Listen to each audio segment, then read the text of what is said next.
Cindelars.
This sports program is presented by authority of Wabash Valley Sports and may not be reproduced or retransmitted in any form. The accounts and descriptions of this game may not be disseminated in any way without prior written consent of Wabash Valley Sports.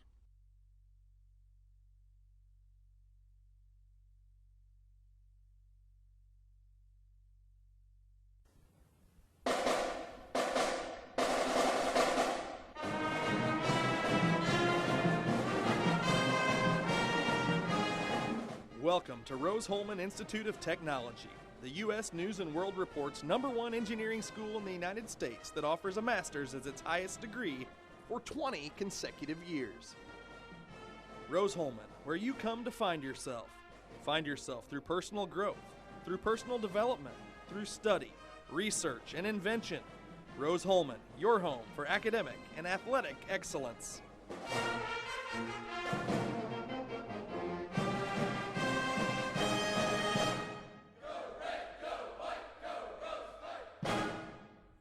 You're watching Rose-Hulman football on the Indiana Sports Network. And welcome to Terre Haute, Indiana for this afternoon's ball game. It's Franklin College coming in to play the Rose-Hulman Fighting Engineers. Hello, everyone. I'm Herb King along with Troy Fears. We'll bring you all the exciting action of Rose-Hulman football here on Indiana Sports Network. And again, this afternoon's ball game, it's homecoming here at Rose-Hulman, where the Fighting Engineers will take on one of the perennial powers in the HCAC, Franklin College. But Franklin has run into some difficulties of their own here this year, coming out with a 1-3 record to start the season. Very untypical. But two of those losses, of course, are teams that are outside the conference. So they're 1-1 in conference play. Rose-Hulman 1-0 in conference play as they defeated Manchester their last time out 2 weeks ago. They had the off week last week. And again, just a time to recoup, get things ready, and get things prepared for this football season in the Heartland Collegiate Athletic Conference. And what do you think, Troy, in this one? This is going to be an interesting ball game. Well, it sure is. And first of all, it's a picture-perfect day for homecoming here at Rose-Hulman. I like to say it's a Chamber of Commerce day. There's hardly, any clouds in the sky, and a packed house of alumni and friends and family and students. So, but it's a pivotal game for the Engineers. As you mentioned, Franklin coming in as a kind of a powerhouse the last 9 years. They have shared or won consecutive HCAC conference titles in the last 9 years. So they're coming in, obviously, as a little underdog. They've been down a little the last couple games, but Rose-Hulman, again, had an extra week to prepare. They are excited. They're ready to see what they can do on homecoming, and I think we're going to see a heck of a ball game. Really do with this one. Of course, Rose-Hulman was one of the teams that tied with Franklin College and ended up being the conference representative in the Division III national playoffs. They did that a few years ago. But for Franklin, opening this season with a loss, and here come the Fighting Engineers onto the field. They opened up the season with a loss at Benedictine in Illinois. They also lost to Albion by 22 points in their second ball game of the season. They had a conference win against Bluffton University, 34-19. And then the last week were defeated by Mount St. Joe by a 50-27 score. And I guess the thing for the Grizzlies this year is defense. So they need to find some and see what they can do that way. For Rose-Hulman, they opened up with a loss to Mount Union to start the season. We had that ball game for you here as a home opener. They then traveled to Rhodes, where they won 30-0. And then their first conference game was at Manchester last week with a 52-35 win, and that was a big one. We're going to pause, come right back with more here from Rose-Hulman on Homecoming Day. You're watching Indiana Sports Network. This junior garlic butter burger is so juicy. The butter really brings out the flavor. Well said, Peter. You're kind of buttering me up. What did you do? You're just a really good friend. Thank you so much. Yeah. Grab a $2.99 junior garlic butter bacon burger with tots while they last.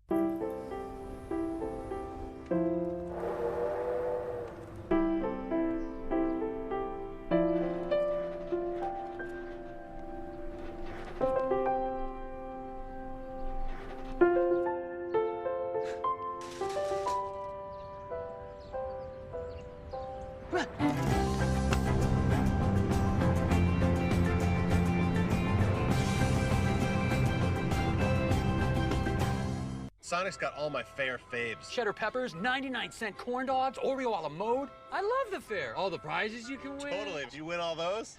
Winning's for suckers. I bought these. Hurry in. Fair faves start at 99 cents and order ahead for happy hour anytime. I'm here with Coach Sokol from the Rose-Hulman Fighting Engineers. And Coach, your football team right now at 2-1. The last time we were here before the Mount Union game. Then since then, we've had a couple of road victories. Always nice to get a big win on the road.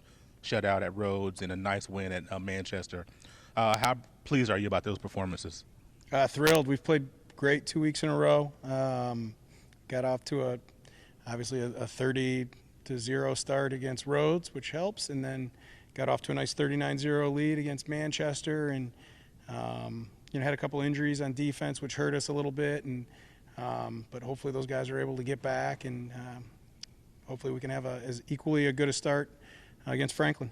And when you look at those two victories we just mentioned, it seemed like offensively your team, the second week against Manchester, got even better and then even more balanced with your threat that everybody expected to see, the running back, quarterback, and wide receiver trio. Yeah, they both are all three of them are playing at a very high level. We've been very efficient on offense, and we've been really good. We've had a lot of great drives. We've had some explosive big plays, which is always great, but more importantly, we've had a lot of 12, 13, 14 play touchdown drives, which are obviously huge, and they keep our defense off the field, allow them to rest a little bit as well, which is really important. A lot of people that look at your, maybe the drive chart, just seeing you playing a lot of plays, but that tempo is really catching a lot of defenses. Yeah, we've been doing it for 9 years now, but we still love it, and thinks it gives us an advantage. So as long as we think it gives us an advantage, we'll keep doing it. When you look at, obviously, this weekend, a big one with Franklin coming in town, obviously homecoming, a lot of festivities and a lot of things going on. Could talk about homecoming here at Rose-Hulman? Yeah, a very special weekend. I've been around Division III football for like 27 years, at a lot of homecomings, and nobody does it quite like Rose-Hulman. From the pep rally to the bonfire, that's as good as any bonfire in the country, and just to the tent city out on Saturday afternoon at the game, and just the environment at the game. So many people hold a special place in their heart for this institution, and homecoming is an opportunity for Rose-Hulman to really showcase that. And it is a really, really impressive weekend. It's really special, and I just talked to our guys about appreciating it and soaking it in, and understanding that it's not like that for every school. So. When you look at the opponent, Franklin coming in with a record of, I believe, 1-3, played some pretty stiff competition, but they just haven't quite found the rhythm that they would want at this point. What could viewers expect to see from Franklin on Saturday? Oh, same old Franklin. They got really good players. They got two running backs that are as good as anyone in the league. They get their quarterback, number 10. He hasn't played the last 2 weeks, but we expect to see him on Saturday. He's as good as anyone in the league. He's 6'6" and really fast and throws a great ball. He's a very, very special player. So they might be 1-3, but they've won 69 of their last 73 HCAC games, so we don't expect anything but same old Franklin, one of the best teams we'll face in the conference. Conference is good year in, year out. It seems like Franklin's always right there. Tough competition, and when you look at trying to come up with a big victory on Saturday, what are the things that you're keying on to get this big victory on Saturday? Stops and scores. We're going to, just be us and play Rose-Hulman football, take care of the football, tackle great, execute at a really high level, and play our living butts off for 60 minutes. Exciting weekend this weekend at Rose-Hulman on the second home game on the new turf. Exciting action right here on the Indiana Sports Network.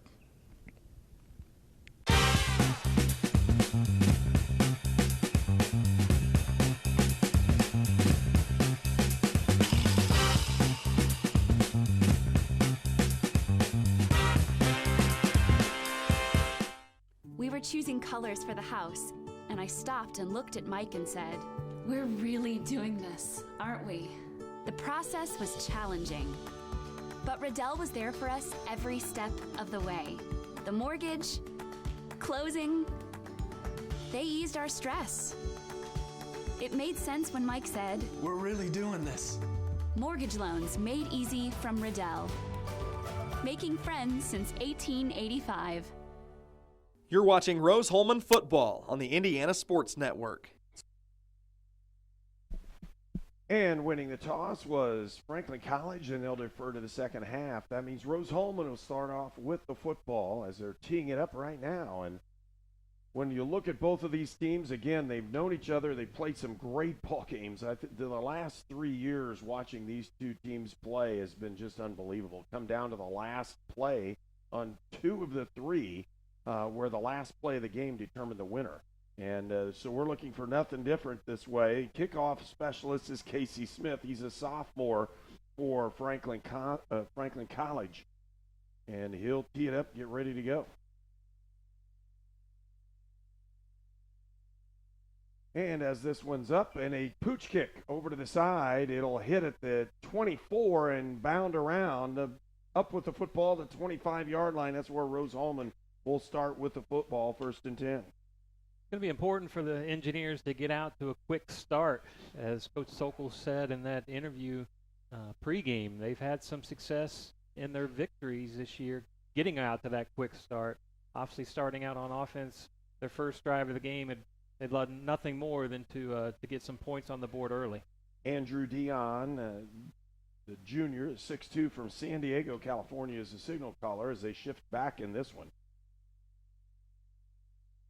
Running back is Garrett White. He'll take the football right up the middle and pick up for about 3 yards in this one. They'll get him close to the 30. Garrett White, the reigning HCAC Offensive Player of the Week last week. And White has been the leader in carries as well as yardage in the last 2 seasons here for Rose-Hulman. Tight end to the left, trips to the top of the formation, pump fake. A run pass option, they'll put the ball off the edge, and picking up close to that first down yardage is Noah Thomas on the reception. They'll mark him about 4 short as they said he went out of bounds at the 33-yard line. So it'll be 3rd and 4. Big 3rd down, obviously to keep the momentum. The Engineers would love to be able to pick up a 1st down and keep this drive going here early in this first quarter. Ballard, White at the bottom of your screen. Pump fake. Stick it close, but he looks like he could be short. We'll see where they mark this one, and they'll say it is a 1st down. We saying it is a 1st down. They're moving the chain. Boy, that'll be close. tough, and they're gonna ask for a measurement on this one. We'll see. Just a moment. Yeah, I don't blame them for asking for a measurement. Obviously, the receiver knew exactly where he was going and went right down at the line. But no, they're waving off the measurement. We'll see. And they have to reset the play clock is all he's asking to do. Okay. It is a 1st down for Rose-Hulman, first of the ball game. And the way they mark footballs in college, that's why it's a 1st down. And they actually put the chains at the line. They'll move the ball up or back to make sure to usually move it up just a half a yard to get it started. In motion is Thomas. He takes the football up the middle, picks up about 7 yards. We'll make it 6, where it'll be 2nd and 4. Nice hole there for Thomas right up the middle. Again, anytime you can pick up 4 or 5 yards in your first possession, you're going to take that for the Engineers. Bryce Dobbs is a tight end here on the slot at the bottom of the screen. Pump fake. They got a man in the slot. They get a nice throw in there to T.J. Ballard, who picks up the 1st down. And Rose-Hulman is on the march right now. Perfect pass by Dion Wright to Ballard. And again, they're going in the no-huddle offense. Keep this clock going. This was a little different.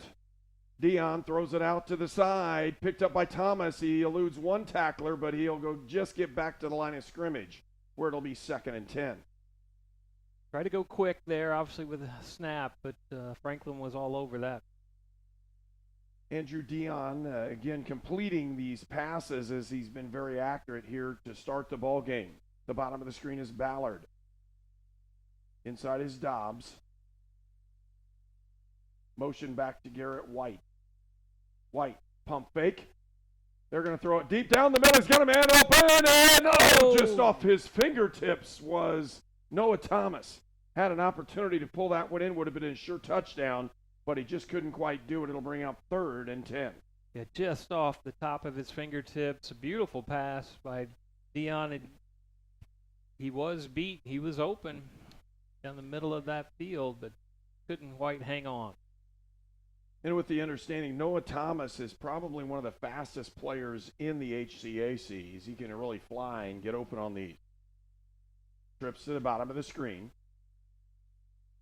Dion takes the snap, sets back. He's got a man open right at the chains, and he throws it deep, and off the fingertips of Thomas again. That'll bring up 4th down.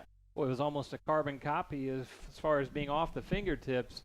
Can't blame Thomas for that, though. Dion just let him a little bit, as you mentioned. They had a receiver right at the chains at the first down marker, wide open, but went for the farther distance, and he seemed to be covered, Thomas, but couldn't quite come up, so we got the punt team on the field. And for Rose-Hulman, punter. Stutterer with the kick. Pooch kicks it up there. It's a fair catch, caught at the 6-7 yard line. It'll be 1st and 10, Franklin, when we return on Indiana Sports Network. It could be anyone. The star student, the all-state athlete. I never thought it could happen to me, that I could lose everything.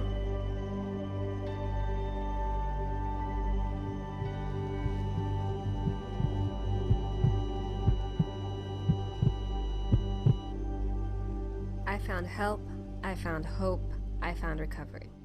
I regained something lost. Franklin College with the football. Tight end to the top of the screen with an I formation. No play action fake. They got a man open deep down the right side, and he is deep and hauls it in at the 50-yard line. What a tremendous catch for Franklin as number 82 hauls that one in. 82, Cole Dabb, a senior wide receiver, 6'2", 175 from Bloomington, Indiana. And Franklin, the Grizzlies coming out, taking a shot on the first play of scrimmage. Braden Smith is a quarterback, a 6'6" player from Mattoon, Illinois. And again, he's the quarterback that Coach Sokol talked about. He's just as good as anybody you're going to find in the league. Sweep off to the side. It's Jacob Earl. He'll pick up about 3 yards. If Earl sounds familiar to the people in the Wabash Valley, it's because he played right down the road here at North Vermilion High School. That's right. That name should ring a bell to a lot of people here in the Wabash Valley. And Earl has been their leading rusher and has done so even last year. Smith in the shotgun, steps back, the senior from Mattoon, Illinois. Receivers to the top and the bottom in twin set. Motion to an empty backfield. With the throw, Smith puts it in the floor, and it's an incomplete pass. That'll bring up 3rd and 8. A poor pass there from Smith, but just a side note, Smith is 6'6" as a quarterback. Herb, you know as well as anybody, that is quite an advantage of being 6'6", being able to see over most of your offensive line. And well, he has a big-time arm if he can get things straightened out. And well, he showed that on the first play of the game, throwing the ball a good 45 yards in the air. Offense being set. Trips now to the bottom of your screen in a bunch set. They're going to run a quick bunch pick pass. Motion off the edge. Could have had a sack or a hold. In this case, Smith with a fire and a great pass breakup that time by number 26 for Rose-Hulman. Super big play by Zach Phillips, a senior from Gilbert, Arizona. It'll bring up 4th down. Yeah, beautiful timing by Gilbert to come across the back, not have pass interference, and break up that pass. As you mentioned, I thought for a minute the Engineers were going to get a sack or a potential holding call on the Grizzlies, but more important, it brings up 4th down, and again, the punting team out for the Grizzlies for the first time. Punter Antonio Burfiend sets this one up. End over end kick. It'll bounce at the 10. rolling down inside. They're going to down at about the 3 or 2. They're just letting it roll down. It's going to go to the 2-yard line where it'll be Rose-Hulman football. 1st and 10 will return on Indiana Sports Network.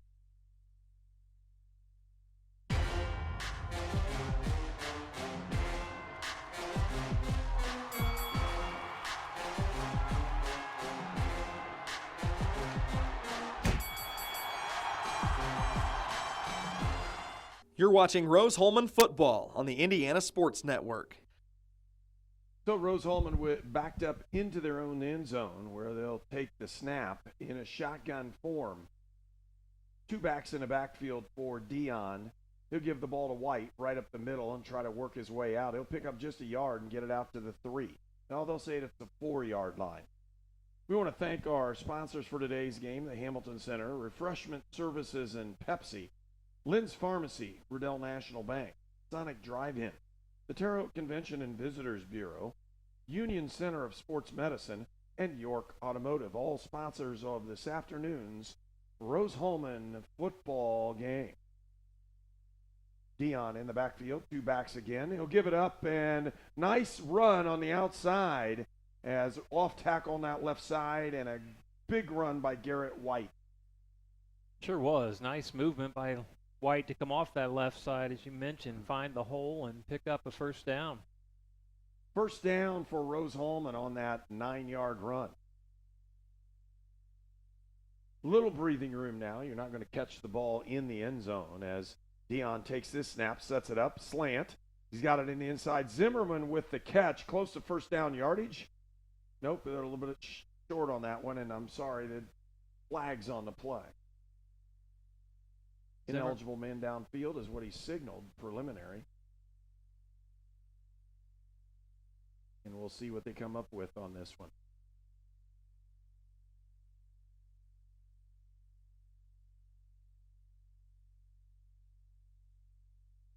Ineligible man downfield against Rose-Hulman. That'll move it back 5 yards, but they get the down back, which is probably just about as good as anything else. You're exactly right.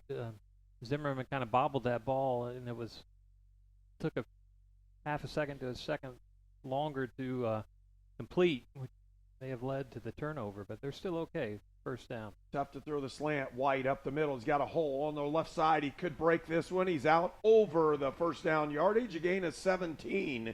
And a really nice run by Garrett White. And the run is precipitated by that left side of the line who's opened up a huge hole. They have. They've had a strong start to this ball game on that left side, especially this drive.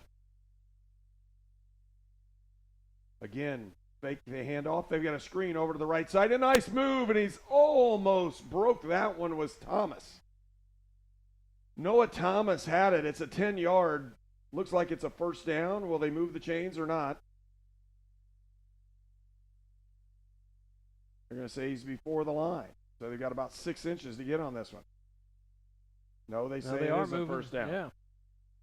And again, no signal was given until we asked for one there. That's right. Maybe I should ask for one a little earlier. Zimmerman and Thomas were right on top of each other that play. Pump fake, they're going to do it again, and they got him this time. Yeah. Thomas with a 3-yard loss. He'll move the ball back to the 31. Opportunities on those exist.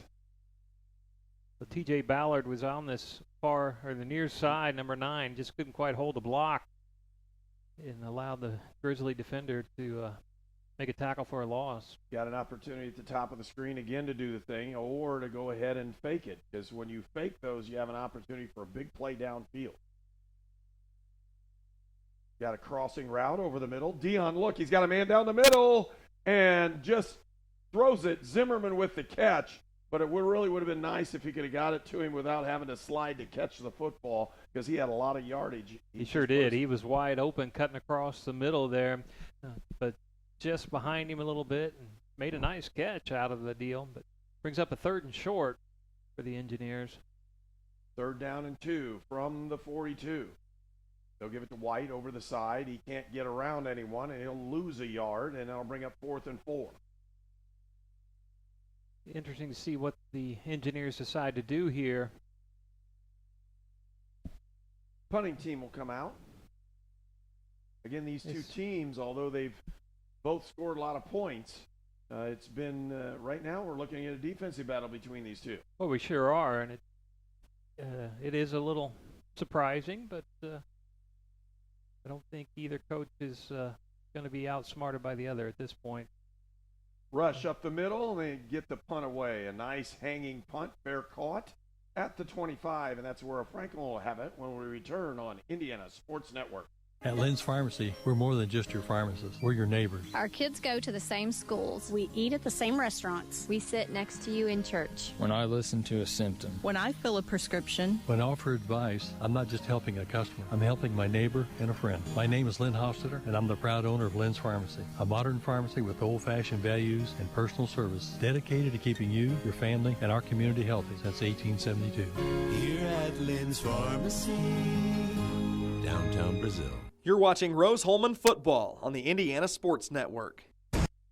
Braden Smith, the quarterback. He'll send a man in motion. On the inside is Earl. Earl tries to make a cut, can't go anywhere, and he'll pick up just a yard. Solid defense that time, led in the middle for Rose-Hulman. Yeah, Andrew Hess, number 46, was right there on the tackle along with a host of other engineers. Had nowhere really to go. Picked up a couple of yards. Brings up about a 2nd and 8. For Franklin College, again, they're doing the same basic things that Rose-Hulman does, except a little bit slower. Tight end, the bottom of the screen, still 2x2, and they're trying opportunity to try to get Earl the football. They give us jet sweep off the edge and a great tackle in the open field out there. Excellent tackle. I couldn't quite see the number to prove that engineer was to make that tackle, but a nice stop and actually lost yards on that play.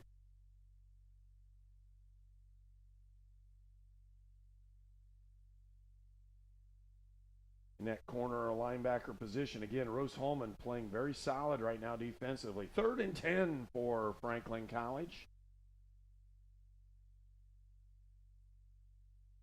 Just 5 minutes left to go here in the first period. Smith, and he could be sacked. He is. Nice. Big play by Rose-Hulman on the sack. Great play. Came in untouched to the quarterback.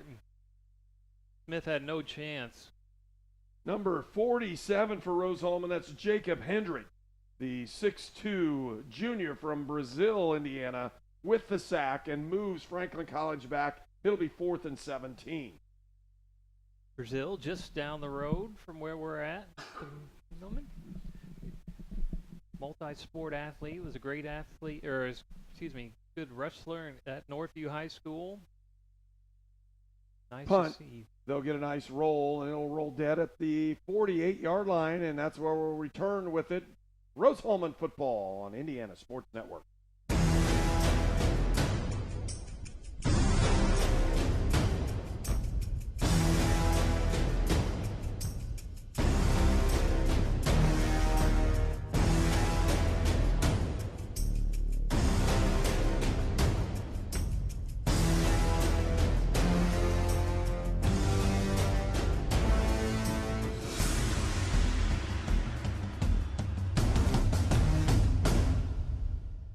You're watching Rose-Hulman football on the Play action pass. Dion with the deep one. He's got down in. He's got time. He got it. He got it. Touchdown, Jake Zimmerman. Rose-Hulman way downtown, a 52-yard bomb.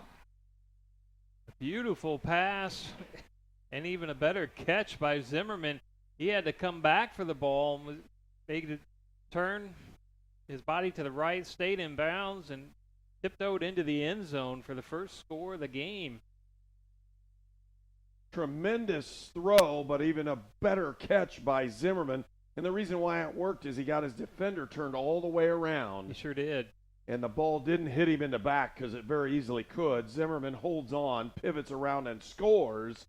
Kick is up and good as well, and Rose-Hulman's on the board with 4:43 left to go here in the first period and a 7-0 lead. The leaves are falling and so are the prices at York Chevy Buick on U.S. Highway 40 in Brazil. This month only, we have new Silverados up to $11,000 off. Sign and drive leases are back. The all-new Trax, $199 per month. Buick Encore, $179 per month. And the Chevy Colorado Crew Cab, so it's $247 per month. Stop by York Chevy Buick on US 40 in Brazil, where we're not number one, you are. We're not number one. You are. You're number one at York. You're watching Rose-Hulman football on the Indiana Sports Network. And as we prepare for this one, to tee it up, Jake Zimmer with an outstanding catch. And teeing it up right now is Jake Zimmerman, who gets the chance to kick this one deep. Jake from Escondido, California. And if you're looking at the Rose-Hulman roster this year, 25 different states are represented on the roster. That's one of the most highly diverse student bodies in all of college football. Kick all the way down inside the end zone. He'll take a knee on that one and bring it back out. It'll be Franklin College football. I think Jake had a little extra in that kick from the excitement and adrenaline that he had just scoring that touchdown. Well, you could make him believe that one and see if he kicks it a few more times there. Exactly. He pounded that thing in the end zone. I tell you, nothing. The crowd was obviously excited, this homecoming crowd. It's a packed house. Franklin brought a lot of people, too, as you can see in the stands on the far side. But the Engineers home crowd was very excited by having that touchdown.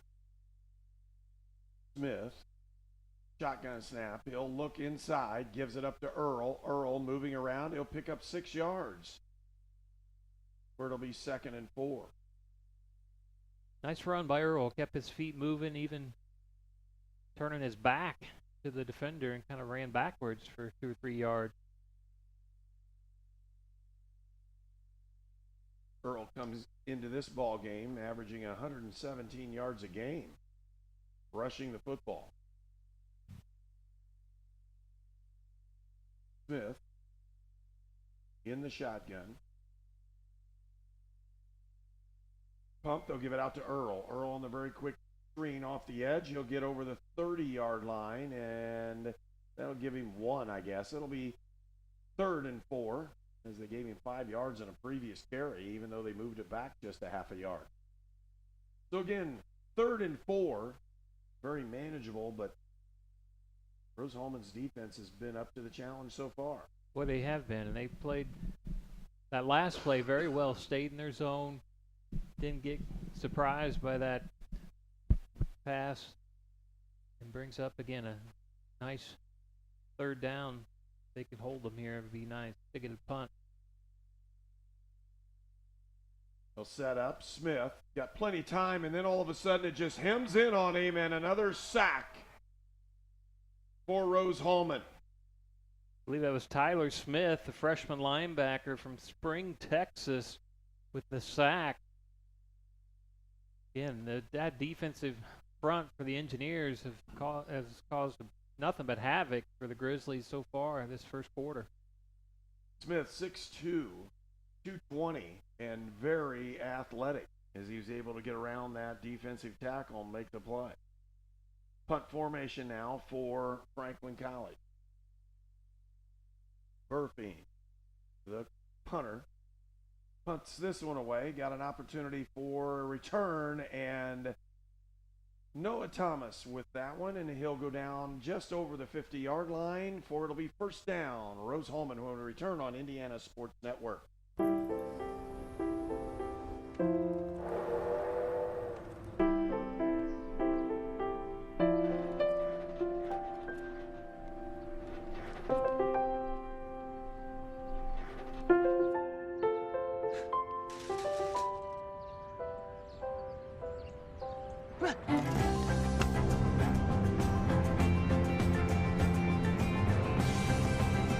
Yeah. Inside with the run and picks up about 2 yards on the carry. We'll get you that one as soon as we can. And it is Noah White. Yeah, good starting field position again for the Engineers. Or Garrett White, I'm sorry. Here, you got me going on those. I got about 3 or 4 names right in front of me. White with another good carry. They'll give him 3. He'll go to the edge on the buck sweep. Nice cut on the inside. He'll pick up 3.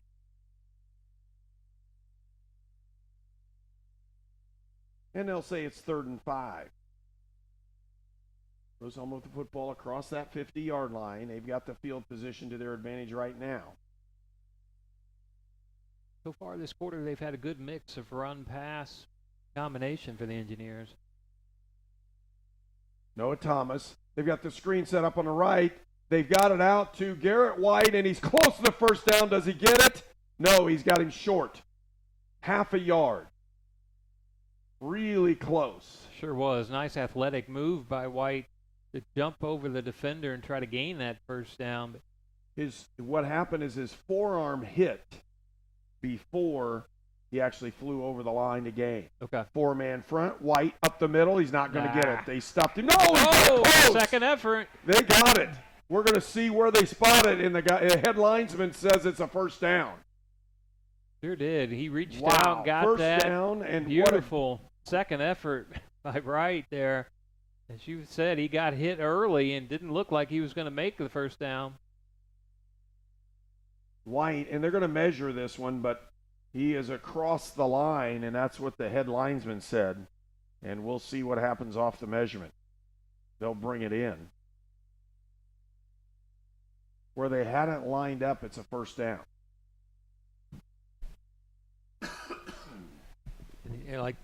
Again, he was hit initially behind the line of scrimmage, but lunged forward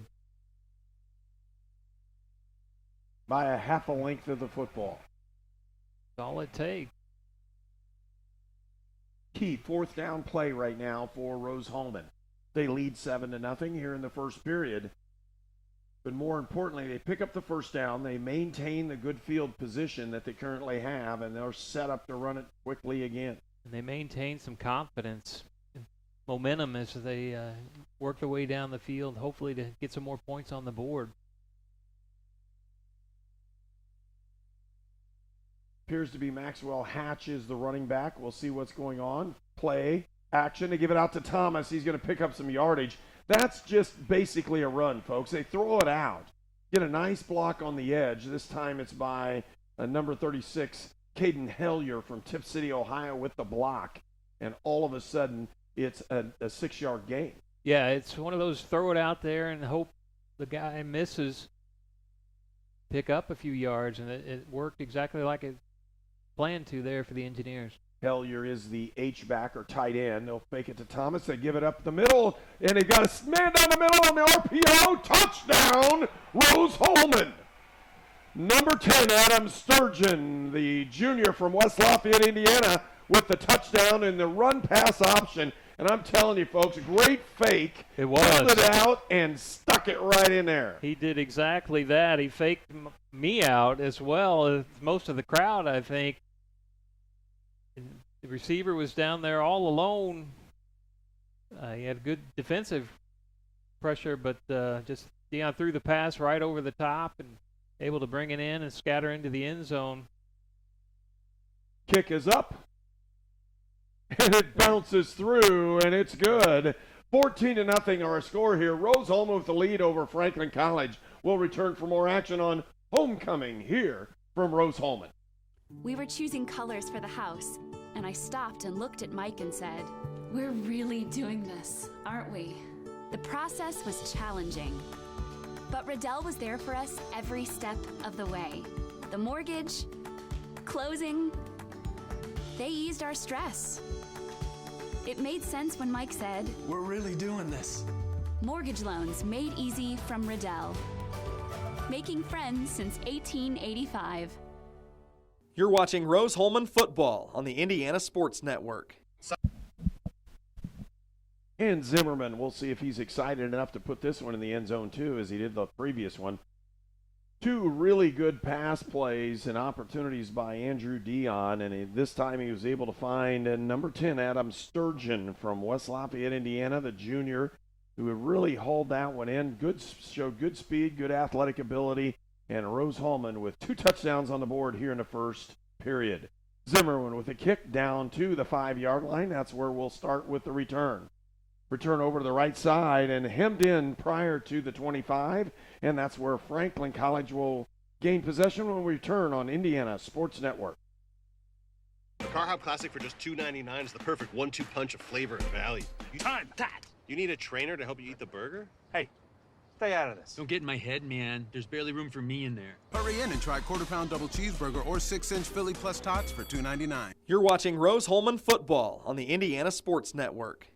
And we want to thank our other sponsors for this afternoon's ball game. Of course, transportation for Indiana Sports Network is provided by York Automotive with locations in Brazil, Greencastle, and Crawfordsville. Smith in the shotgun for Franklin. They'll give it out to the outside, and Earl takes the football, and he's drugged down for a 2-yard gain off the counter tray. Nice run, good opportunity, but he wasn't able to get it underneath and behind those big linemen. Oh, number 27, Alex Perez, 5'9", senior from Grand Rapids, Michigan, was able to hold on there, keep him from gaining any more yards. Picked up about 2 yards, maybe 3. And that's the end of the first quarter. An exciting one for the Engineers. And Rose-Hulman leads 14-0. We'll return for more action here on homecoming at Rose-Hulman. It could be anyone. The star student, the all-state athlete. I never thought it could happen to me, that I could lose everything.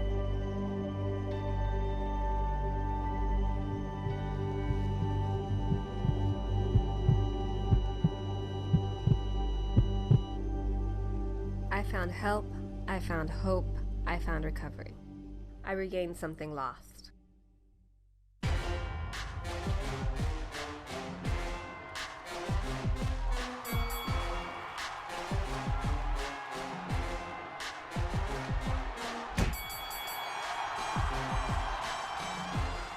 You're watching Rose-Hulman football on the Indiana Sports Network. And with Franklin College having the football, it'll be 2nd and 8 from the 25-yard line. As we start this second period. Again, a beautiful day. Can't get over how picture perfect of a day it is for football here in the Wabash Valley. Smith looking deep. He's got a man down the sideline and double covered in a really nice play as they're trying to get the football out to number 7, Jordy Jackson. And he's double covered very nicely by the Rose-Hulman defensive backs on that one. Yeah, he was never really open in that play. And then obviously the quarterback just overthrew him. Brings up a long third down. So 3rd and 8, and we'll see if they dial up the blitz again. And Rose-Hulman has done some blitzing, but most of the time it's just been the straight-out 4-man rush. 4-2-5 defensive concept for the Engineers on this play, and they bring him. Here they come. They miss him on the edge. Smith at the edge, trying to run, see if he can get the first down, and they take him out of bounds at the 30-yard line. And that may be a little short for what went on, but Smith's going to be short. It'll bring up 4th down for Franklin College. The Engineers brought the pressure, as you mentioned, and tried to get the sack, but then Smith just had no one to throw it to because there was nobody open downfield. The Engineers, again, stepping up defensively here. Well, they dialed up the zone blitz. They brought the 2 backers from the inside and dropped the outside linebacker, so really didn't give him a pass play to send the ball out very quickly, but it did give him an edge to run, but just not quick enough to get to that first down yardage. Punt deep. This one goes back over. Thomas is going to field it over his head. He's at the 20, back to the 15. He's got a chance to run. Nice return up the middle. He'll get it up to the 34-yard line. We'll see how far this one goes. It's at the 34. Rose-Hulman football when we return on Indiana Sports Network. Terre Haute, a great place to stay and play. Restaurants, hotels, motels, and campgrounds. There's something for everyone. Terre Haute is the home away from home for students of Rose-Hulman Institute of Technology, St. Mary of the Woods College, and Indiana State University, where there are always great educational activities and sporting events. Enjoy the Children's Museum.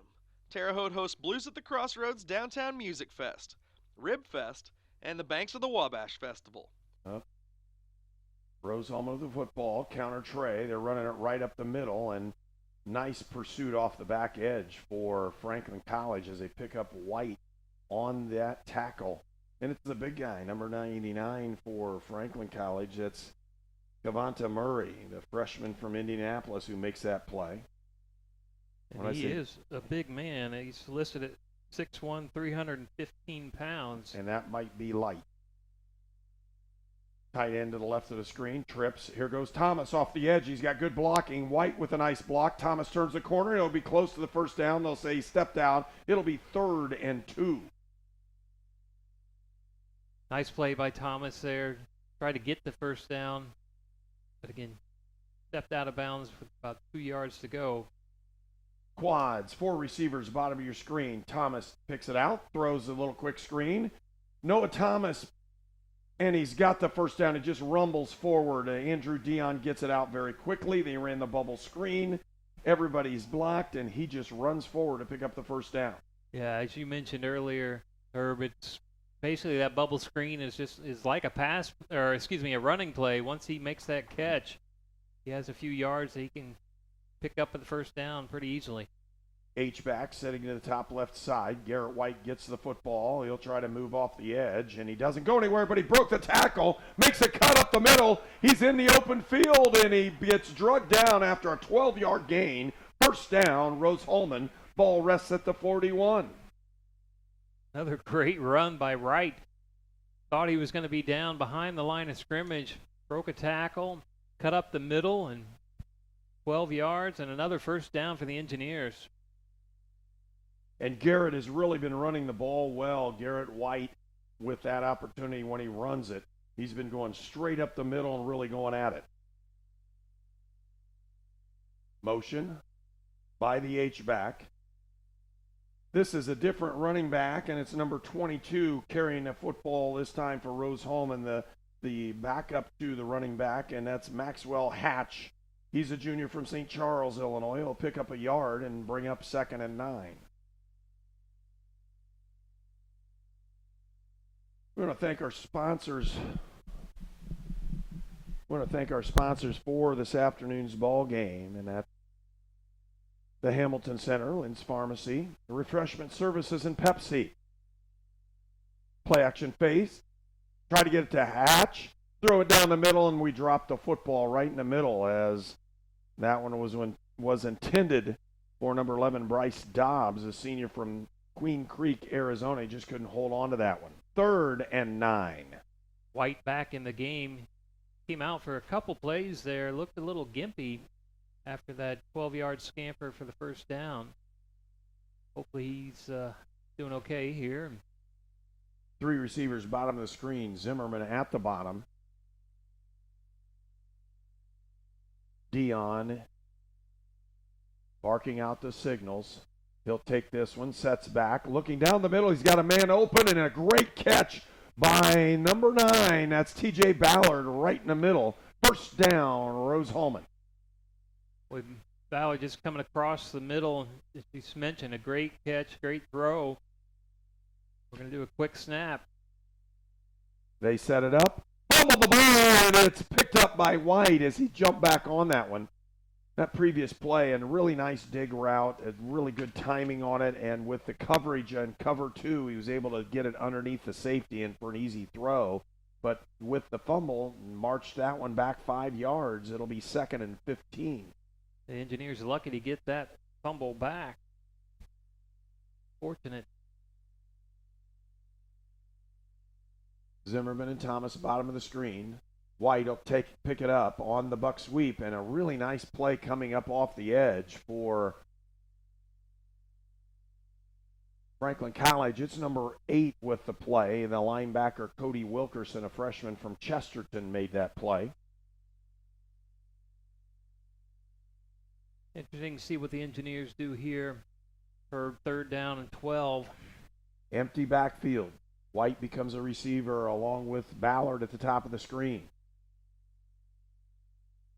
It's Zimmerman, Hellier, and Thomas at the bottom of the screen. Empty backfield. They're setting up to throw. He's got him deep down the middle. Thomas gets it close. Touchdown, Rose-Hulman. Rose-Hulman. Andrew Dion to Noah Thomas for the score, and that puts the third touchdown on the board for Rose-Hulman, but they have a holding penalty. Holding penalty.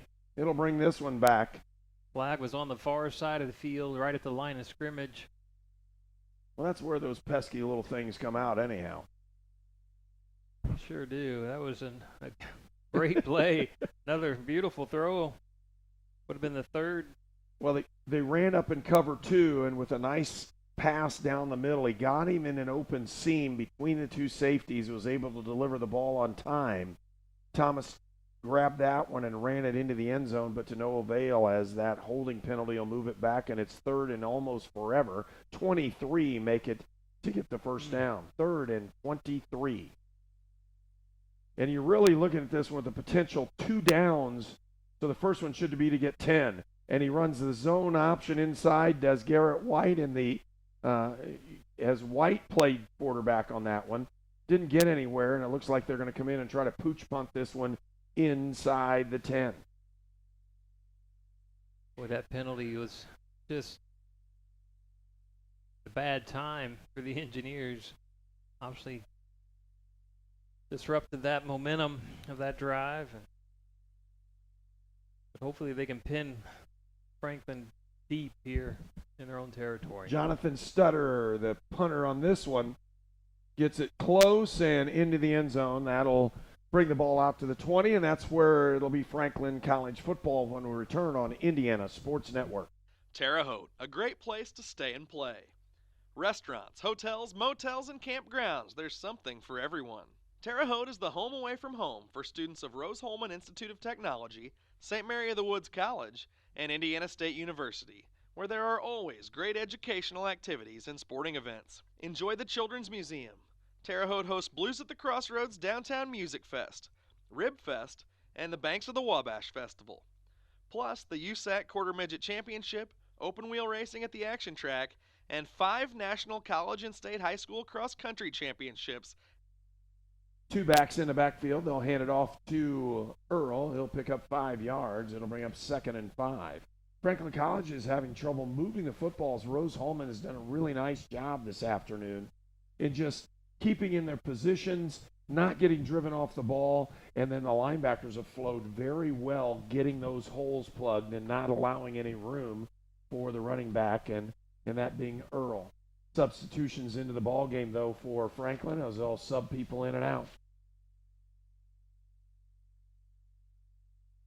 Grundon, he'll pick the ball up, move it over the first down yardage. He'll pick up 7. Number 25, excuse me, I thought it was 26. My old eyes are getting to me here. Number 25 is Austin Grundon, senior running back from North Vernon, Indiana. I know you know where that is, right? Of course I do, yeah. But did you know that Rose-Hulman's a perfect 8-0 on homecoming under Coach Topol? And they've come out swinging here in the first quarter with 14 points on the board, and should have had the other one if it wasn't for the holding call. 4-man rush. They got close to him, and a nice throw, but he couldn't haul it in, was number 5, the wide receiver Brock Finkbeiner from Marshall, Illinois, and as he couldn't haul that one in, it'll bring up 2nd down. Smith, we've seen that a couple times with him throwing the ball low, right at the feet at the receiver. Just not able to pick that one up. Well, as I used to say, and I guess I tell my quarterbacks the same thing, it's not necessarily your upper body, it's your lower body and torso. If you get it in the correct position, it'll go right where you want it to, and he's having a little trouble getting his feet set. Run up the middle. They'll pick up 3. And we'll see who gets up, and it is Earl, and he's got an ankle injury right there as he'll hobble off the field. And he'll go down, and with that opportunity, we'll take a short break as Jacob Earl hits the ground on that one. We'll be right back. It's 14-0, Rose-Hulman with the lead. It's a Union Center for Sports Medicine injury timeout. Union Health doctors and certified athletic trainers take care of athletes at 12 Wabash Valley High Schools, Rose-Hulman, and St. Mary of the Woods College. And they can take care of you. Let Union Center for Sports Medicine get you back in the game. Call 812-242-3005 for an appointment. Union Health. Healthier together. At Lynn's Pharmacy, we're more than just your pharmacist. We're your neighbors. Our kids go to the same schools. We eat at the same restaurants. We sit next to you in church. When I listen to a symptom. When I fill a prescription. When I offer advice, I'm not just helping a customer. I'm helping my neighbor and a friend. My name is Lynn Hofstetter, and I'm the proud owner of Lynn's Pharmacy, a modern pharmacy with old-fashioned values and personal service dedicated to keeping you, your family, and our community healthy since 1872. Here at Lynn's Pharmacy, downtown Brazil. You're watching Rose-Hulman football on the Indiana Sports Network. And of course, the Union Center for Sports Medicine is proud to be the official sports provider for Rose-Hulman Institute of Technology. Their certified athletic trainers for the Fighting Engineers is Scott Keller. Samir Bavishi is one of the doctors, along with Jerry Palmer from the Union Medical Group Service Team Doctors. Union Health, caring for Rose-Hulman athletes. 3 receivers top of the screen. Smith will take a rollout. They've got a nice play off the edge and a really good catch there by number 21 for Franklin College, and that's the wide receiver Jarrett Gibson from Angola, Indiana, a freshman. Picks up the first down, and the chains will move for the Grizzlies. Yeah, nice catch by Gibson, 5'11", 180 pounds. Picked up the first down for the Grizzlies. 4-man front for Rose-Hulman. Smith deep in the pocket. He'll throw the ball deep and overthrows his receiver by a good 7 or 8 yards. No penalty flags on that one. Will bring up second down. You know, that you tell me, Herb, but that's just a timing issue. I would guess, Smith has not played. Well, yes and no. There's 2 things. One, if he's got a double cover, and right at the last second, as he's throwing the football, he sees the guy's not going to be open, just overthrow him to make sure you don't get it picked. And that could be what happened. The other way is he just misfired on the football. 2 receivers bottom of the screen, 2 to the top. Smith back in the backfield. He'll give it up middle, and a nice trap play as they bust one for about 15 yards. Make it 14. It'll be first down Grizzlies. Has a really nice job on the inside as Franklin College with that running trap play. They got the running back in this Austin Grundon, the senior, into the line of scrimmage and through that hole very quickly. They did. Grundon took advantage of that hole. 5'11", 200 pounds from North Vernon, Indiana. Tell you what, you want to stop the trap, you go to a 3-3 stack. That's exactly what Rose-Hulman did. 3 receivers bottom of the screen. Inside trap, they try to get it. There's Grundon, and he gets wrapped up for about a 2-3 yard gain. He struggles forward for 4, a really tough runner as he spun out of that one. Taking advantage of his opportunities there for the Grizzlies. Again, picked up 4 or 5, and as you mentioned, lunged forward for another yard or 2. Brings up 2nd and 6. Grundon, a single back in the backfield.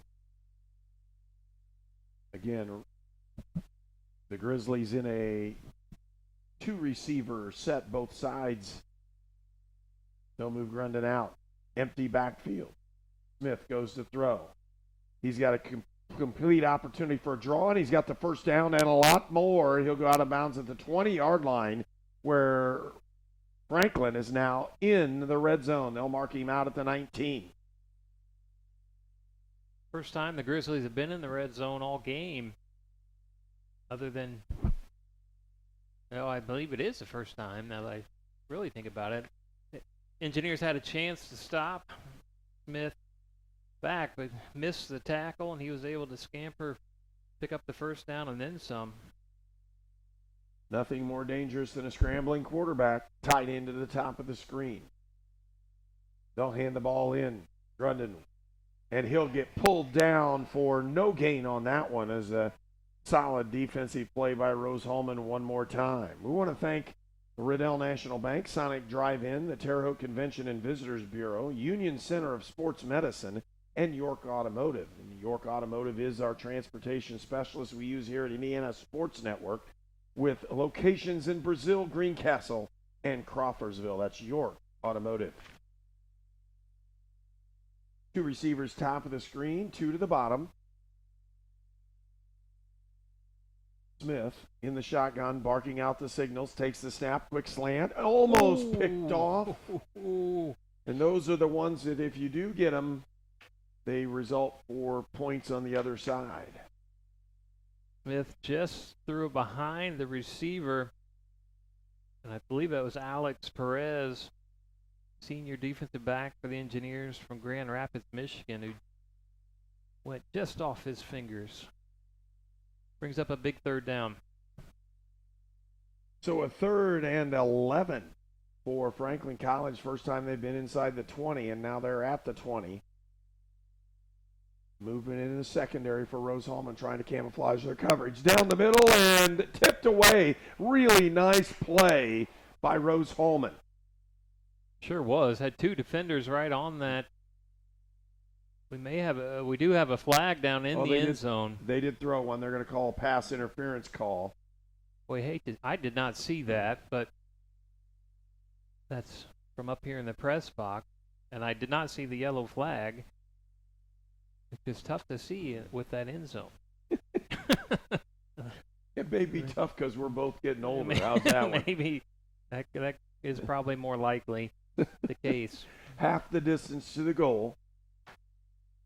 Marking the ball at the 10. Automatic first down. 1st and goal from the 10. Franklin College. And if you're Franklin College, you definitely need to score on this one. If you're Rose-Hulman, if you can hold them out of the end zone, huge emotional lift. 3-man front. 3-3 stack defensively. They're going to put the ball in the middle, and a trap play. They'll get it up the middle, and he picks up about 7. He gets it down to the 3. No penalties have really hurt the Engineers. They've not had many this game, but one took back a touchdown, and this one keeps the drive going for the Grizzlies. With the injury to Jacob Earl, Austin Grundon has been the man carrying the football in this series. He's done a great job. 2nd and goal from the 3. Smith with the football, holds on to it and options himself right into the end zone for a touchdown for the Grizzlies. So Franklin College gets on the board here with 4:25 left to go in the 2nd period. Cuts the score to 14-6. Your place kicker for Franklin College is Carter Brown, a sophomore, number 15 from Newcastle, Indiana. As they go muddle, huddle, and then shift over. Opportunity to snap. They get it up. The kick is up, and it's good. And the lead's cut in half. It's now 14-7. Rose-Hulman with the lead over Franklin College when we return for more action on Indiana Sports Network.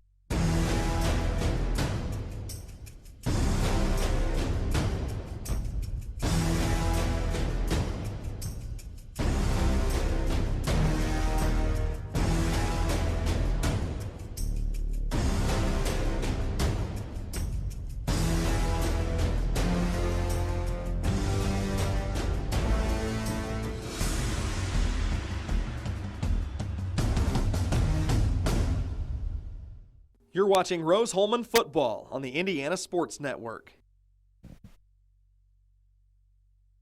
And Franklin College will set this one up and tee it up, getting it ready to kick it off. Number 7, Dylan Boswell, a freshman for Franklin College from Butlerville, Indiana.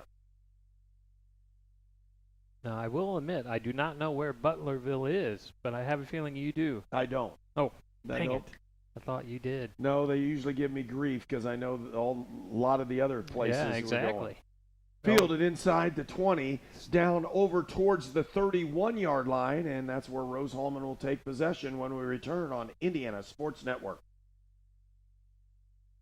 You're watching Rose-Hulman football on the Indiana Sports Network.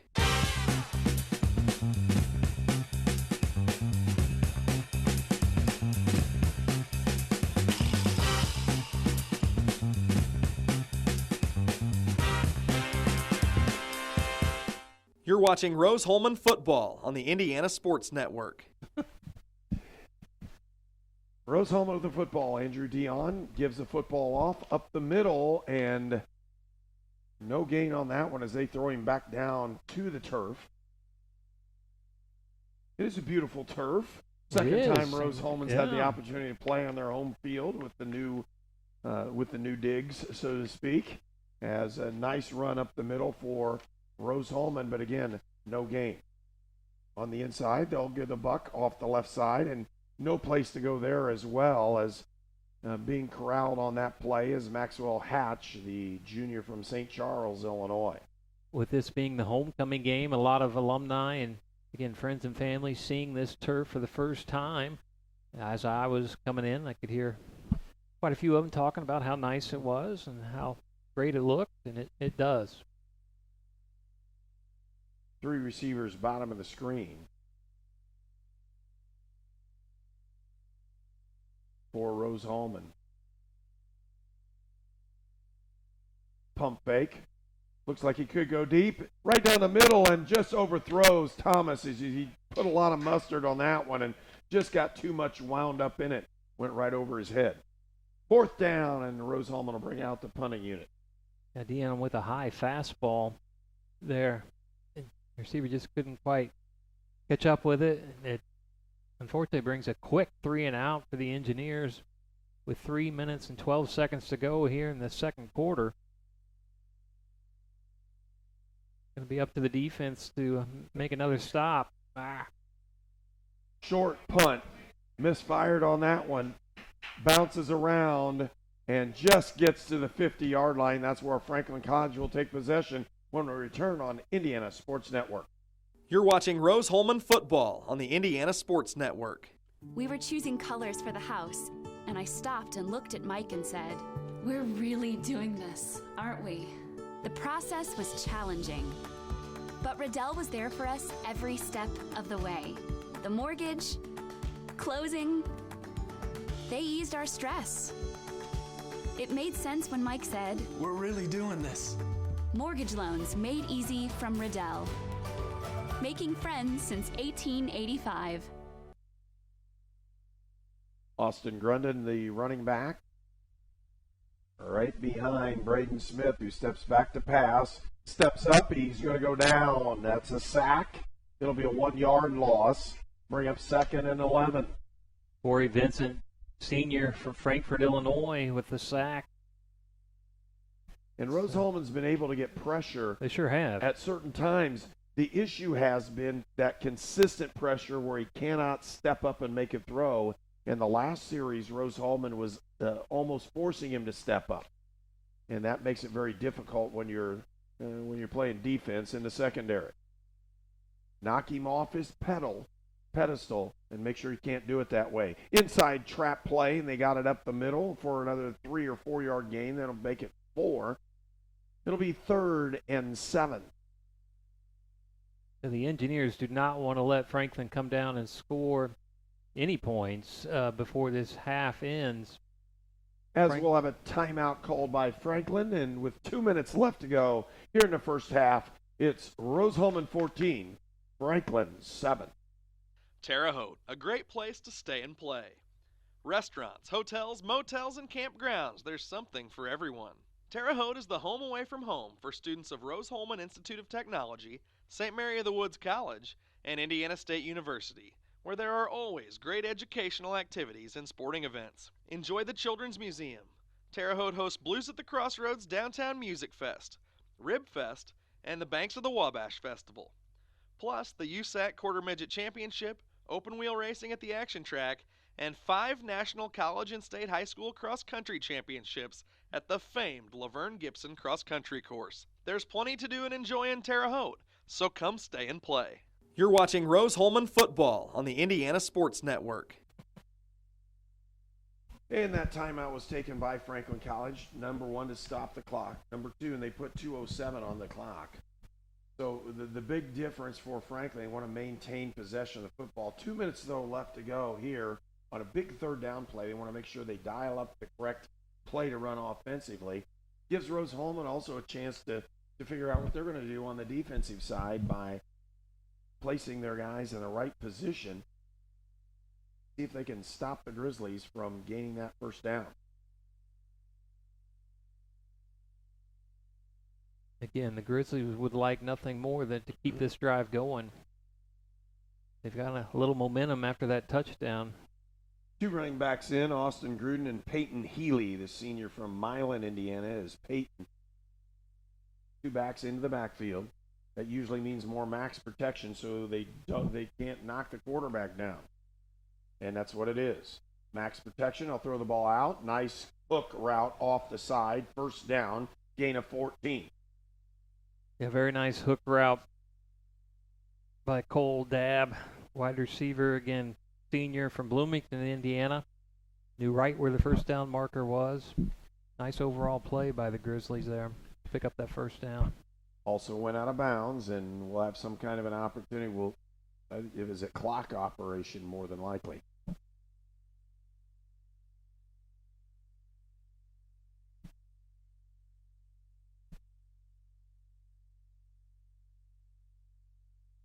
And they're getting ready for clock operation.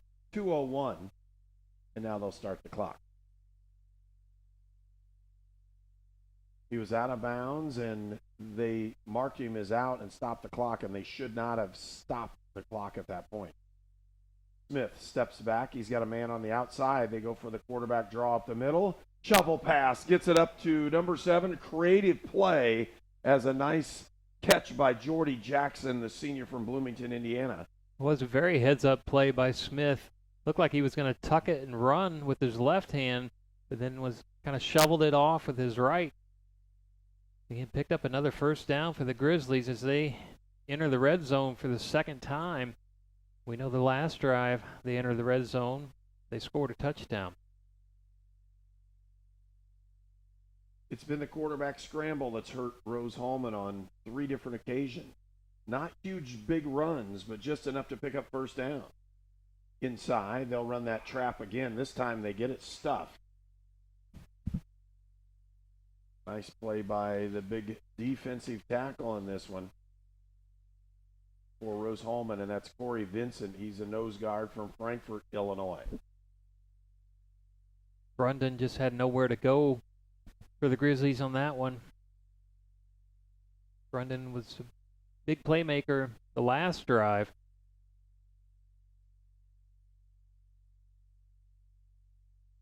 Looks like it's man coverage with a free. And with that, a spy by the linebacker. They've got a man in the middle, and we'll see what happens there. Nice defensive coverage for Rose-Hulman on that one. Number 15 with the play. At least that's what it looks like. And that is Caleb Brown, the sophomore from Toledo, Ohio. Yeah, Caleb was able to time that just right, get over the back and knock the ball down without causing pass interference. Brings up a 3rd and 9 for the Grizzlies. See what they do. Try to keep this drive alive with 58 seconds to go in the first half. Rose-Hulman showing an all-out 6-man blitz. Play action, they got him up to the middle and stuffed him with about a 3-yard gain. Again, that scramble opportunity for Smith could have caused Rose-Hulman some problems, but they're able to corral him. It's 4th down. 4th and 6. Ball rests at the 16-yard line. Don't be alarmed if there's a timeout called here with about 10 seconds or 4 seconds left to go. They may run this one all the way down, kick the extra point, or kick the field goal. They called timeout early, so they're actually not talking about that. They're looking at an actual touchdown here. It's timeout's been called by Franklin. We'll take one as well. You're watching Indiana Sports Network. It could be anyone. The star student, the all-state athlete. I never thought it could happen to me, that I could lose everything.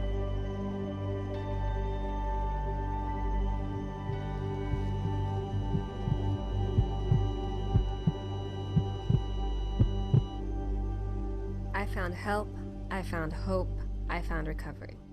I regained something lost. You're watching Rose-Hulman football on the Indiana Sports Network.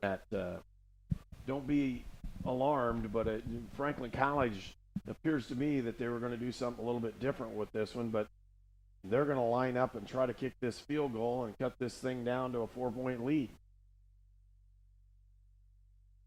I was a little confused with the clock management. So I thought maybe they'd run it all the way down inside 10 seconds, and they left 23 seconds on this one. They'll set up for the field goal. Yeah, if you're obviously just kicking a field goal like they are. They kick it up, and it is no good. Dylan Boswell, the freshman, couldn't get it through. Rose-Hulman holds 19 seconds left to go here in the second period, and that's a huge play for Rose-Hulman as they kept Franklin from actually scoring. And they've got 23 seconds. Again, the clock management is a little questionable in my mind there at the end. Well, by the Grizzlies. It gives you opportunities, but yes, it gives you the opportunity now for Rose-Hulman as if they would run the football here and break one. And they're either going to run it or they're going to kneel on it. And either way is good for the Fighting Engineers. They're going to run the draw right up the middle. He's not going to gain too much yardage, but he'll gain 5, and that should be the end of the first half because I don't believe anybody's going to call timeout. The ball's in a tough position, and that will end up our first half of play. Rose-Hulman will go to halftime here at homecoming, leading Franklin College 14-7. We'll come right back. We'll also go through all of the homecoming festivities that we have, so you'll be able to see those online here as well. Again, Rose-Hulman leads 14-7. At Lynn's Pharmacy, we're more than just your pharmacist. We're your neighbors. Our kids go to the same schools. We eat at the same restaurants. We sit next to you in church. When I listen to a symptom. When I fill a prescription. When I offer advice, I'm not just helping a customer. I'm helping my neighbor and a friend. My name is Lynn Hofstetter, and I'm the proud owner of Lynn's Pharmacy, a modern pharmacy with old-fashioned values and personal service dedicated to keeping you, your family, and our community healthy since 1872. Here at Lynn's Pharmacy, downtown Brazil.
The leaves are falling and so are the prices at York Chevy Buick on U.S. Highway 40 in Brazil. This month only, we have new Silverados up to $11,000 off. Sign and drive leases are back. The all-new Trax, $199 per month. Buick Encore, $179 per month. And the Chevy Colorado Crew Cab, so it's $247 per month. Stop by York Chevy Buick on US 40 in Brazil, where we're not number one, you are. We're not number one. You are. You're number one at York. You're watching Rose-Hulman football on the Indiana Sports Network. It's time for the halftime report on the Indiana Sports Network. And it's halftime here at Rose-Hulman as you're seeing the dance team out giving their performance here at Rose-Hulman. And really interesting way to do things. They'll have all kinds of festivities going on here, and we'll be able to see those. They will. You know, homecoming brings out everybody, and Rose-Hulman does a nice job of being able to give everybody an opportunity to showcase their talents. We had the national anthem earlier and during the pregame with the Rose-Hulman choir singing the national anthem, and now we have the dance team performing, and we're going to have the Queen in Court here before too long here at halftime. Well, that'll be pretty nice along with that bonfire, because we had and you can see one of the festivities at homecoming is a bonfire. Of course it is, and they had that, I believe, last night. And obviously, Rose-Hulman, being the #1 engineering school in the country, is able to engineer the world's best bonfire. That's exactly right. So Hey, let's take a look at the scoring summary here for the first half. Andrew Dion completed a pass at 4:43 left to go in the first period to Jake Zimmerman for a 52-yard touchdown. The kick was up and good by Brett Tuttle. Andrew Dion then completed a pass to Adam Sturgeon for 33 yards, and it became 13-0 with that Brett Tuttle kick, 14-0. Braden Smith rushed for 3 yards for Franklin College to put the Grizzlies on the board, and with a Carter Brown kick, it's 14-7, and that's our score at halftime. Smith was 5 of 12 passing for 83 yards, did not have an interception or a touchdown. Andrew Dion, 13 out of 17, 154 yards and 2 touchdowns, no interception. Leading rushing for Rose-Hulman, Garrett White, 13 rushes for Queen's 57 Court is yards. Casey Harvey, nominated by Tri-Delta And we'll from turn it over Maryville, to Indiana. the announcer, and we'll see what's going on here at Time as homecoming an at active Rose-Hulman. member on the Society of Women Engineers and the Tri-Delta sorority. Casey is a 2-time orientation leader and spends her free time volunteering and supporting Rose Athletics. Her future plans include living in the beautiful state of Colorado while working on medical devices. Last night, Casey was escorted by Naomi Baguette. Ladies and gentlemen, Casey Harvey. The next member of the Queen's Court is Jessica Radomski, nominated by Alpha Omicron Pi. From Phoenix, Arizona, Jessica is a 4th-year chemical engineer with a concentration in industrial and process engineering. She spends her time as Alpha Omicron Pi's president, a member of AICHE, and is a frequent gym goer. Her future plans include getting a job in the Midwest that leads to a management role. Jessica is escorted by Cameron McPherson. Ladies and gentlemen, Jessica Radomski. The third member of the Queen's Court is Mia Stazinski, nominated by Student Activities Board.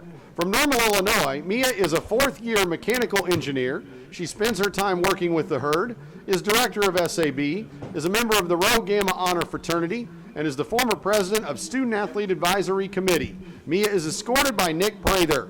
Ladies and gentlemen, Mia Stazinski. And now we'll meet the King's Court. The first member of the King's Court is Kai Falk, nominated by Unity. From Fort Wayne, Indiana, Kai is a 3rd-year double major in biology and biochemistry molecular biology, pursuing a minor in literature. He spends his time as a member of Theta Xi, Unity, Diversity Council, and Safe Zone. His future plans include going to graduate school and becoming a professor, hopefully at Rose. Kai is escorted by Katie Bussett. Ladies and gentlemen, Kai Falk. The second member of the King's Court is Clark Hageman, nominated by Alpha Omicron Pi. From Chicago, Illinois, Clark is a 3rd-year chemical engineer pursuing a minor in biochemistry. He spends his time as a member of Alpha Chi Sigma and Deming 2's RA. His future plans include working in the pharmaceutical industry while having a pet chinchilla as his companion. Clark is escorted by Emily Dybel. Ladies and gentlemen, Clark Hageman. The next member of the King's Court is Brad Pender, nominated by Student Activities Board.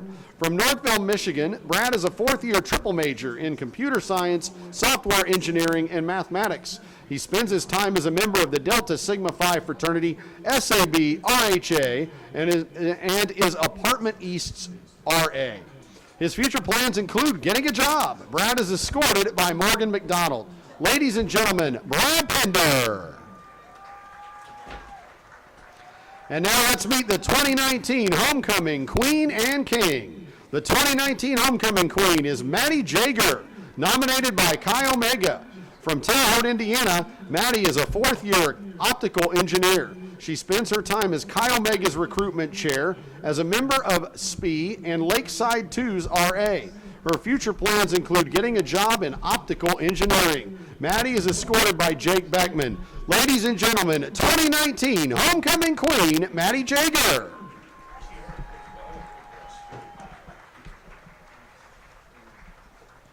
And now let's meet the 2019 Homecoming King. It's Ka Sing Lim, nominated by Chi Omega. From Allentown, Pennsylvania, Singh is a fourth-year mechanical engineer. He spends his time as a member of Pi Kappa Alpha, the Formula Car team, and was SA of Speed 1 and an RA in Procopo. His future plans include getting a job that directly benefits and helps people while being the co-parent of a dog. Singh is accredited by Marissa Perez. Ladies and gentlemen, the 2019 Homecoming King, Ka-Sing Lam. Fans, let's have one round of applause for the 2019 Homecoming Queen, Homecoming King, and Homecoming Courts.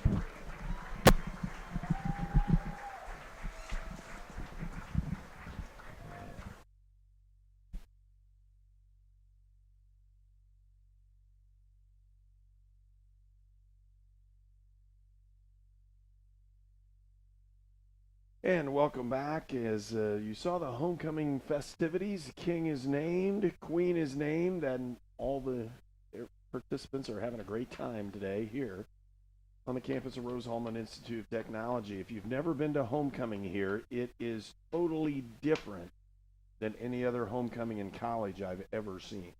I would totally agree. This is my first homecoming experience. I've been to a lot of games here, but not homecoming. And boy, they've got 20 tents set up right behind us in the parking lot, and everybody from obviously alumni to fraternities and sororities are all out. They have some food trucks here. It's not even that. They're business.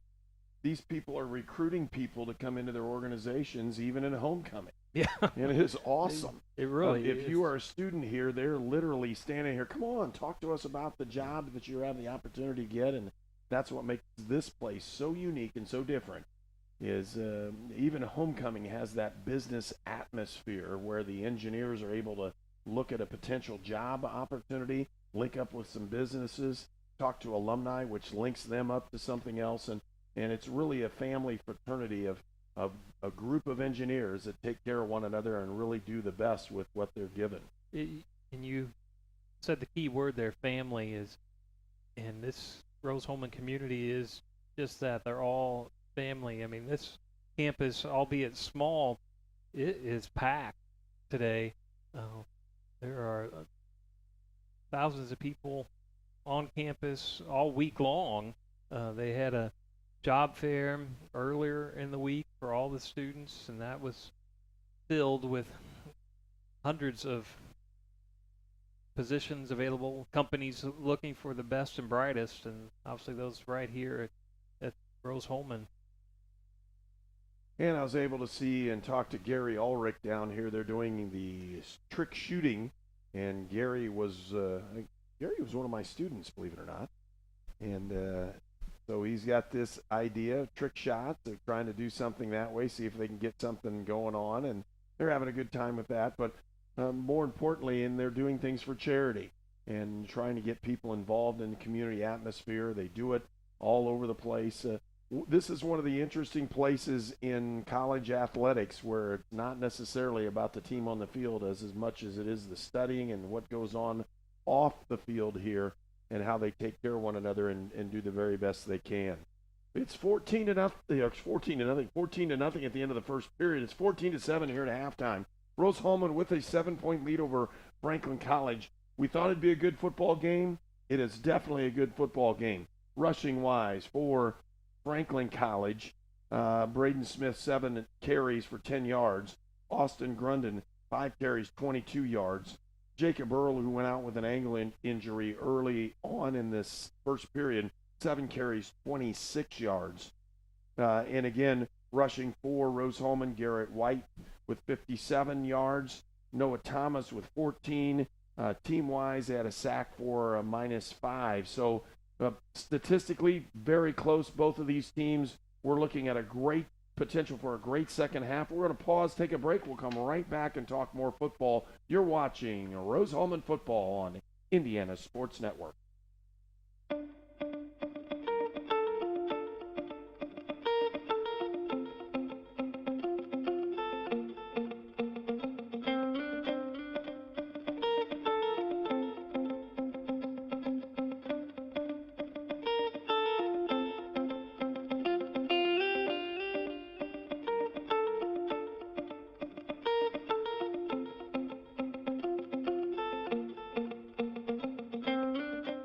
I really want a cupcake.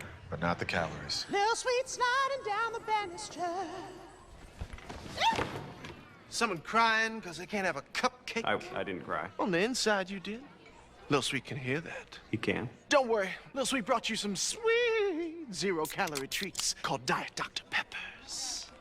Oh, yeah. That is sweet. Little Sweet defying gravity. Is that Little Sweet? Diet Dr. Pepper. It's the sweet one. This Junior Garlic Butter Burger is so juicy. The butter really brings out the flavor. Well said, Peter. You're kind of buttering me up. What did you do? You're just a really good friend. Thank you so much. Yeah. Grab a $2.99 Junior Garlic Butter Bacon Burger with tots while they last. You're watching Rose-Hulman football on the Indiana Sports Network. And welcome back to Rose-Hulman Institute of Technology. Defensive statistics for the ball game this afternoon. Leading in tackles for Franklin College's Evan Stambaugh. He has 4 total. Then Jacob Ferguson and Brady Heil both with 2 total tackles. John McKinney with 3 and Aaron Black with 5. Brayton Shannon with 4. Again, tackles for Franklin College. For Rose-Hulman, Caleb Brown, Alec Contreras, Riley Roberts all getting in single tackles. Zach Phillips, Alex Perez though with 5 solo tackles and pass breakup. He's really done a nice job. So as we look at statistics, they really show very closely that both these teams are very evenly matched. Franklin College just wasn't able to put the ball in the end zone on their last drive inside the 20 as they had an opportunity. Just couldn't quite get it done.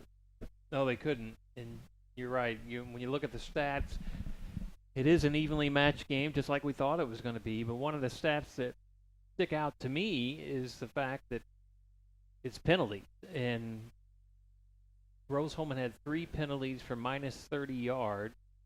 Franklin had 0 penalties in that first half.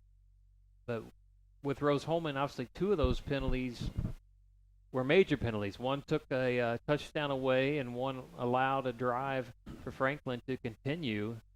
And so that's interesting. And on a side note, I don't know how many times we get to try a trick shot for charity, but we are going as much as we can here, maybe until we make it. I'm not sure. Well, that's how they usually do it. And Gary Ulrich used to do these and bring in the videos when he was in high school, and I got to see it bounce off the roof 3 times and into the basket, all those kinds of things. It was just he'd come in, look at this one, this is awesome, and he had them linked up. And I bet they are a lot of fun. They have a fun time with those, and good to see him trying to give back to the community here in the Terre Haute area.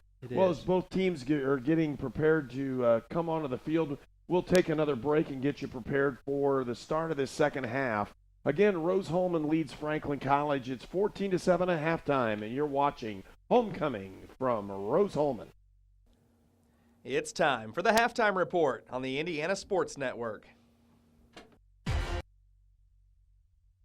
The Car Hop Classic for just $2.99 is the perfect 1-2 punch of flavor and value. Time that. You need a trainer to help you eat the burger? Hey, stay out of this. Don't get in my head, man. There's barely room for me in there. Hurry in and try quarter-pound double cheeseburger or 6-inch Philly plus tots for $2.99.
You're watching Rose-Hulman football on the Indiana Sports Network.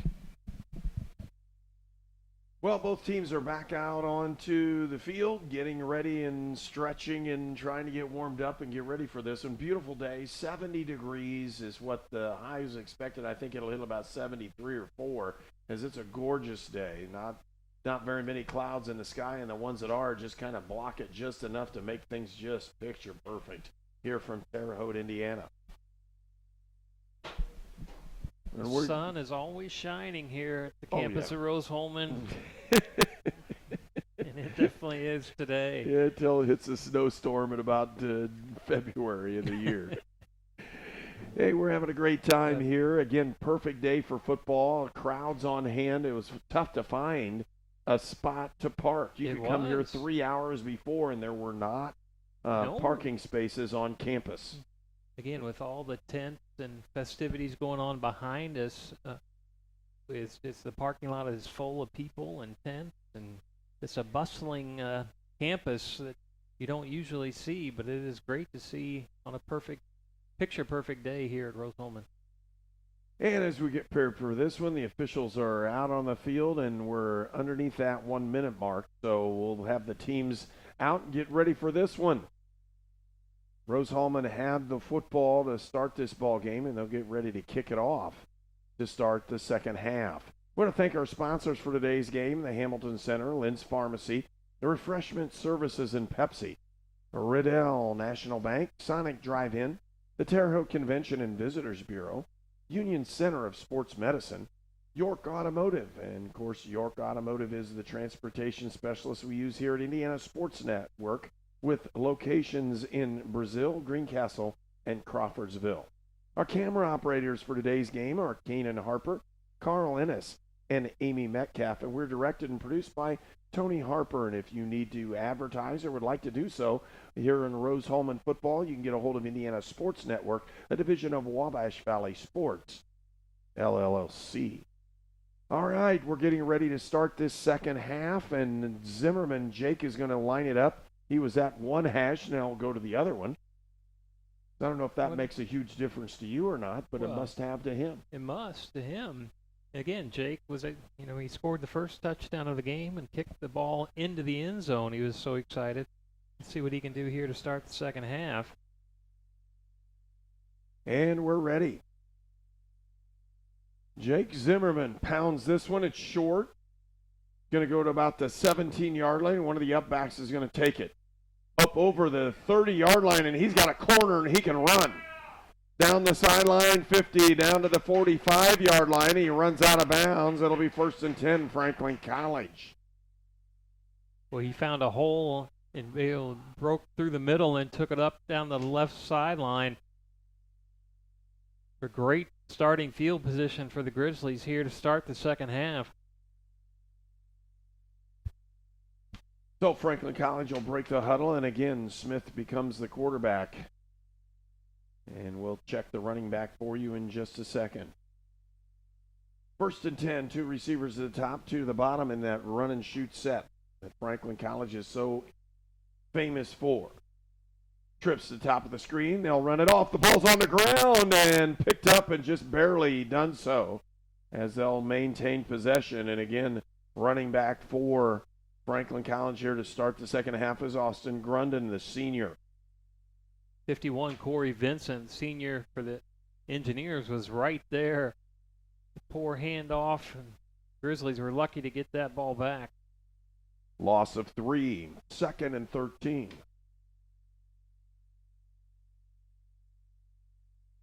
Braden Smith barking out the signals. He'll pull up. Throws the ball. It's a lateral to the side. That's actually a run, and a hemmed in and behind the line of scrimmage again. And a ball almost came out, and a helmet comes off. And with that opportunity, it's moved back. It'll be 3rd and 17. Engineers read that the whole way. A plethora of Engineers on the tackle there. Brings up a big 3rd down. So 3rd and 17 as Rose-Hulman is able to get him in the backfield on 2 separate occasions, one with the fumble and the second one with the flare out to the side, and they were able to corral him for another 3-yard loss. 2 backs in the backfield now. max protection. They're going to try to throw the ball, looks like deep. They did it in the first half this way. 4-man rush. Threatening the blitz. They bring it off the side, throwing it out. Hook, and he's short of the first down. They've got him 2 yards to go, make it 3. 3 yards left to go. It's, this case, 4th and 3. And they're going to go for this one. So they appear to be going for it. It's a nice hook pass, but just a little short of the first down marker.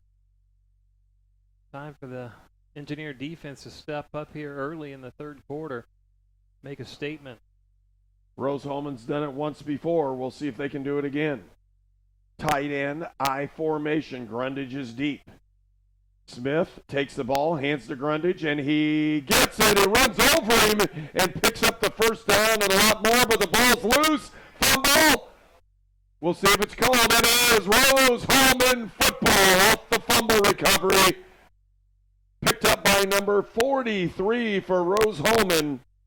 Tyler Smith, the freshman linebacker from Spring, Texas. And Rose-Hulman gets the ball on the turnover. And we're going to keep it right here, as I have a feeling this one's going to go very quickly, as when Rose-Hulman gets excited, they run into the ball game very quickly and get going. Yeah, and Coach Sokol was very excited. I thought he was going to meet the ball at midfield there. He was so excited. H-back, they're going to hand the ball up the middle. White, he's stymied for about a 2-yard gain. Back to that fumble, Grundon just barreled over a couple Rose-Hulman defenders, but made a nice, picked up the first down, but then one of the Engineers was able to strip the ball out when they went for the tackle. Two receivers, both sides. He's going to run the buck sweep off the edge and through the RPO back to Thomas and missed him. Had him open. He did. He was wide open, just threw it behind him. And a little low, and Thomas just couldn't stop to make the grab. 3rd down and 8. Big 3rd down play for Rose-Hulman. They were able to stop the drive. They're going to fake play action, throwing it deep. He's got him down the middle of the field, and it's off Thomas again. He just can't corral those. He's had 3 opportunities on big plays like that and just couldn't get any of them in his grasp, as Noah Thomas, the junior from Indianapolis, just could not haul that one in. It'll bring up 4th down. You know as well as I do, Herb, but with these quick plays, when you get quick 3 and outs, your defense is on the field quite a bit longer. Fumbled the punt. Bad punt. Straight up in the air. It's at 10 yards. It'll be an 8-yard punt maybe. Make it a 7-yard punt. Franklin College will gain possession at the 33-yard line when we return on Indiana Sports Network. It could be anyone. The star student. The all-state athlete. I never thought it could happen to me, that I could lose everything.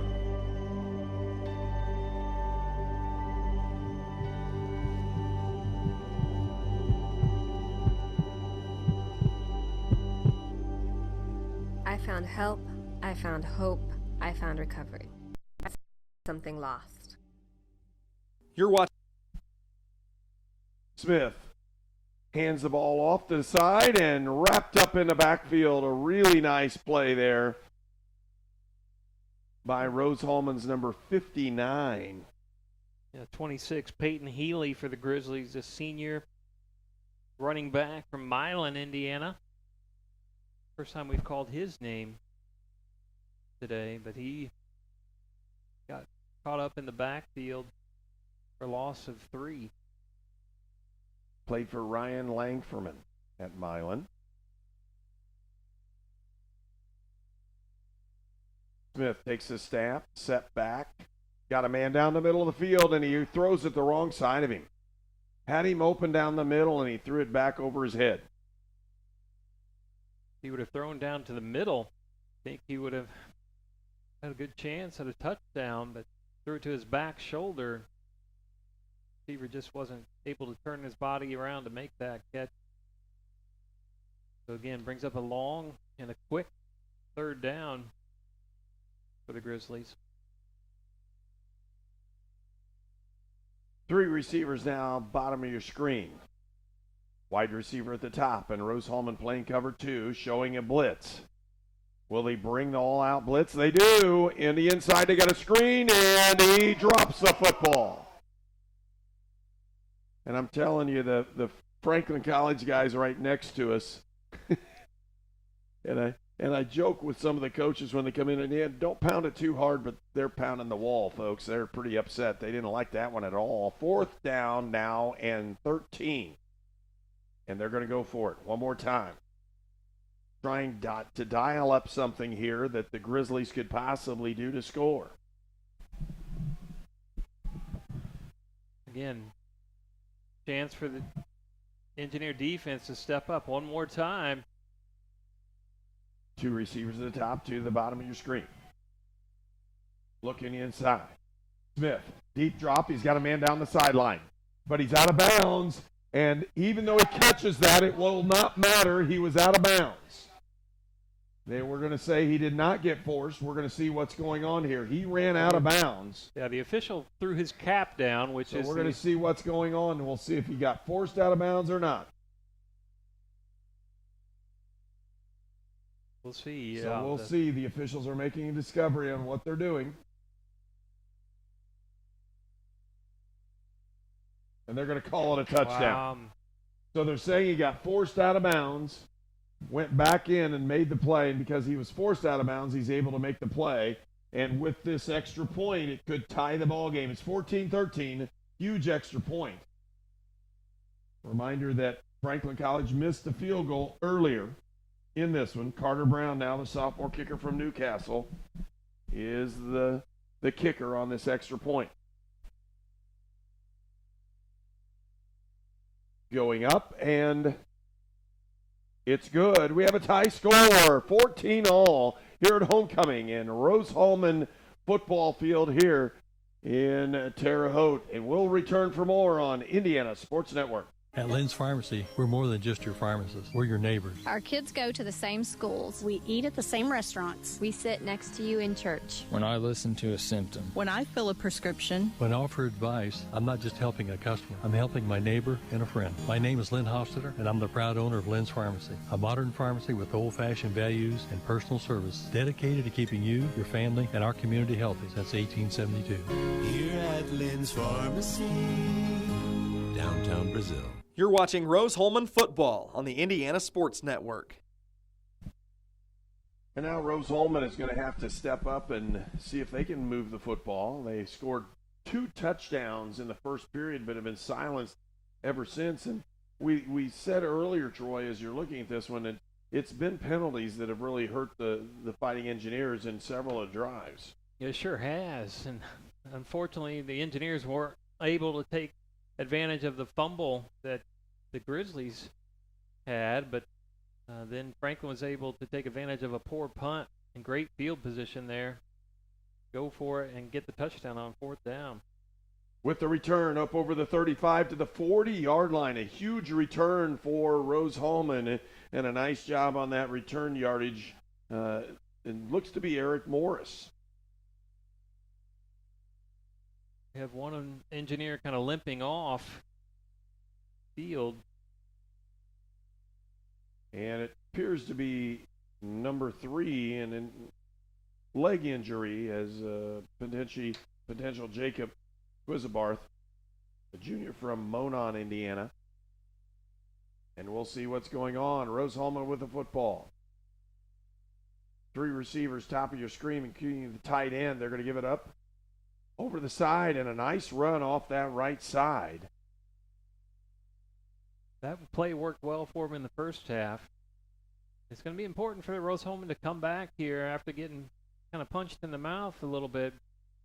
Noah Thomas with the carry. 3 receivers bottom of your screen again. See how they Motion. respond. Excuse me, Herb. Pull it back out, and he gets just obliterated in the backfield, a loss of 3. And now it's 3rd and 9. Yeah, Bryce Hale came in for the Grizzlies. Just put a lick in there. Bring up a 3rd and long. 3 receivers, bottom of your screen. Ballard, Hellier, and Thomas. Top of the screen is Zimmerman. Dion steps back. He's got White on the right side, throws a curl down the middle, almost gets it picked off, and a huge hit in the process as Zimmerman was open, but it had to be a perfect ball, and it wasn't. That'll bring up 4th and 9. Another quick 3 and out for the Engineers. Again, the defense on the field a lot early here in the 3rd quarter. You know that's got to wear on them as we get further along here in the 2nd half. And they get the punt off this time. It's a returnable punt, but fair caught at the 20, where it'll be Franklin College football when we return for more on Indiana Sports Network. I really want a cupcake, but not the calories. Little sweet sliding down the banister. Someone crying because they can't have a cupcake? I didn't cry. On the inside, you did. Little Sweet can hear that. He can. Don't worry. Little Sweet brought you some sweet zero-calorie treats called Diet Dr. Peppers. Oh, yeah. That is sweet. Little Sweet defying gravity. Is that Little Sweet? Diet Dr. Pepper. It's the sweet one. You're watching Rose-Hulman football on the Indiana Sports Network. Smith in shotgun, hands the ball up the middle. He got a trap play, running one more time. I'll tell you what, really nice running there on the inside by Austin Grundon, this 5'11 senior from North Vernon, Indiana, as he really can plow it in there. He has taken advantage of his opportunities. Came in for the injured running back midway through the 2nd period, and has been running very well, as you mentioned. He's made the most of it. 3 receivers, top of the screen. Smith steps back, and he's sacked. An immediate sack, number 51 for Rose-Hulman, Corey Vincent. Again, the senior defensive nose tackle from Frankfort, Illinois, with a very crucial play for Rose-Hulman. Brings up a 3rd and 15. Great play by Vincent, able to stay with it. Actually looked to me like he got it pushed into Smith, and again, a nice 5-yard loss. Brings up 3rd and 15. Another big 3rd down for the Engineer defense to try to stop the Grizzlies. 4 men, making a 5-man rush, delayed blitz. They got a chance at him, and again, they got him. Sack. 4-yard loss, 4th and 19 now. And they may have injured him on the play. We'll see. We have an injury timeout on the field. We'll pause for a break. You're watching Indiana Sports Network. It's a Union Center for Sports Medicine injury timeout. Let the Wabash Valley sports medicine experts take care of you. The Union Center for Sports Injury Clinic is open Saturday mornings from 9 to 10 a.m. at South 6th Street in downtown Terre Haute. No appointment is necessary. Union Health. Healthier together.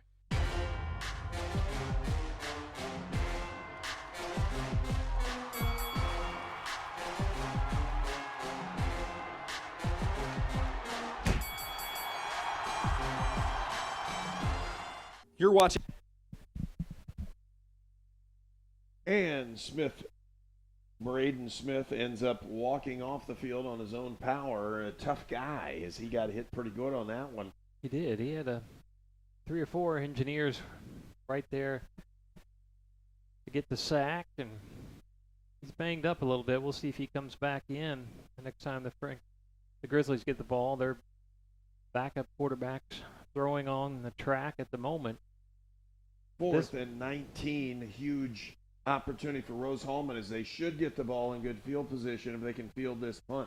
Yeah, that's exactly what I was getting ready to say. The Engineers should end up with their best field position. They went for the block, missed the block, but Thomas on the right side, he'll pick up 5 yards on the return. Rose-Hulman will have the ball 1st and 10 at the 45 when we return on Indiana Sports Network. We were choosing colors for the house, and I stopped and looked at Mike and said, "We're really doing this, aren't we?" The process was challenging, but Riddell was there for us every step of the way. The mortgage, closing, they eased our stress. It made sense when Mike said, "We're really doing this." Mortgage loans made easy from Riddell. Making friends since 1885. You're watching Rose-Hulman football on the Indiana Sports Network. Tight end on the left, power play off the left side. White's got open room. Nice stiff arm on the sideline, gets it out to the 33-yard line. 1st down, Rose-Hulman, as that's the play they needed, as they needed to get things moving, and they did so right away. Beautiful stiff arm there by White. Tight end left, H-back left. White with the football on the left side, makes a cut up the middle, picks up 4. And this is what Rose-Hulman wants to do, move the ball very quickly. In comes Maxwell Hatch. He'll replace Garrett White. Coach Sokol likes to do this up-tempo, quick offense. So far this drive, it's been successful. Tight end on the right, motion back by the H-back. Hammer it right on the left-hand side, and Maxwell picks up the 1st down. It'll be 1st and 10, Rose-Hulman from the 23-yard line. Just outside the red zone. Yeah. Rose-Hulman looking strong this drive and need to get some points on the board. Hatch still the running back. He'll take the football off the right side, makes a cut back, and he'll pick up just a couple yards. As Matt Robinson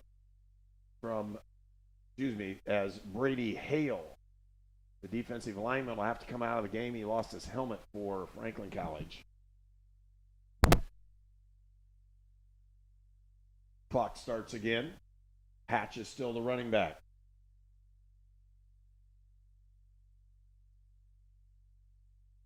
They'll hand the ball. Hatch off the left side, makes a cut up the middle. He's at the 10 and gets down at the 11-yard line. He's down at the 11. Knee went down before he crossed it.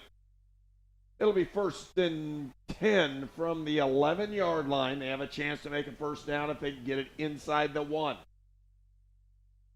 Very nice. White returns back into the backfield. Yeah, very nice running plays here for the Engineers on this drive. They found something that'll work, and it's off the left side. He makes a cut. White's in the end zone. Touchdown, Rose-Hulman. Garrett White with an 11-yard scamper here in the 3rd period, and Rose-Hulman takes the lead, 20-14. Beautiful drive overall. As you mentioned, they did find something that they liked in that running game. And Garrett White, Player of the Week for the conference last week, showing why, once again, the nice 11-yard scamper into the end zone. And the kick is up, and it's good. Rose-Hulman leads 21-14. We'll return for more. Here it's homecoming at Rose-Hulman. We were choosing colors for the house, and I stopped and looked at Mike and said, "We're really doing this, aren't we?" The process was challenging, but Riddell was there for us every step of the way. The mortgage, closing, they eased our stress. It made sense when Mike said, "We're really doing this." Mortgage loans made easy from Riddell. Making friends since 1885. You're watching Rose-Hulman football on the Indiana Sports Network. Okay, strategically, if you look at this one, and I said something here in the break, Rose-Hulman found something they really liked off of the left side. And the left side in this case had to be a short side of the field where they just pounded the football right down the field and scored.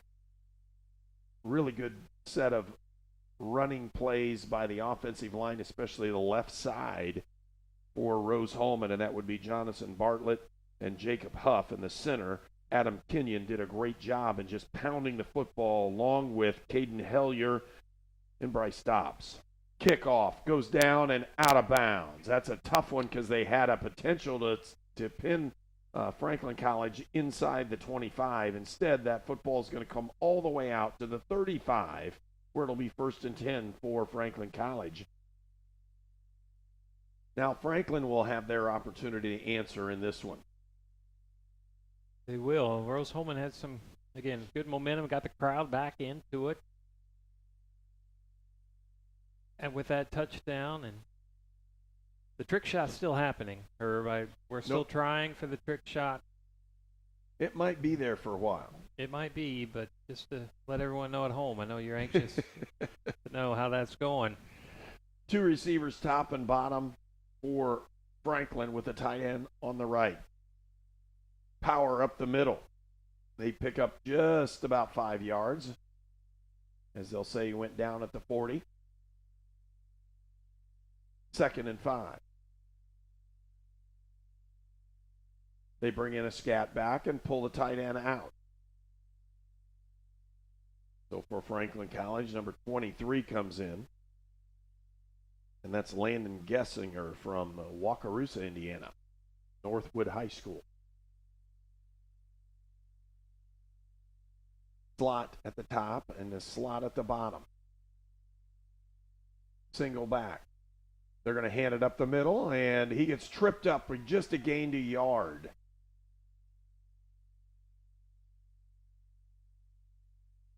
And Rose-Hulman again with that opportunity.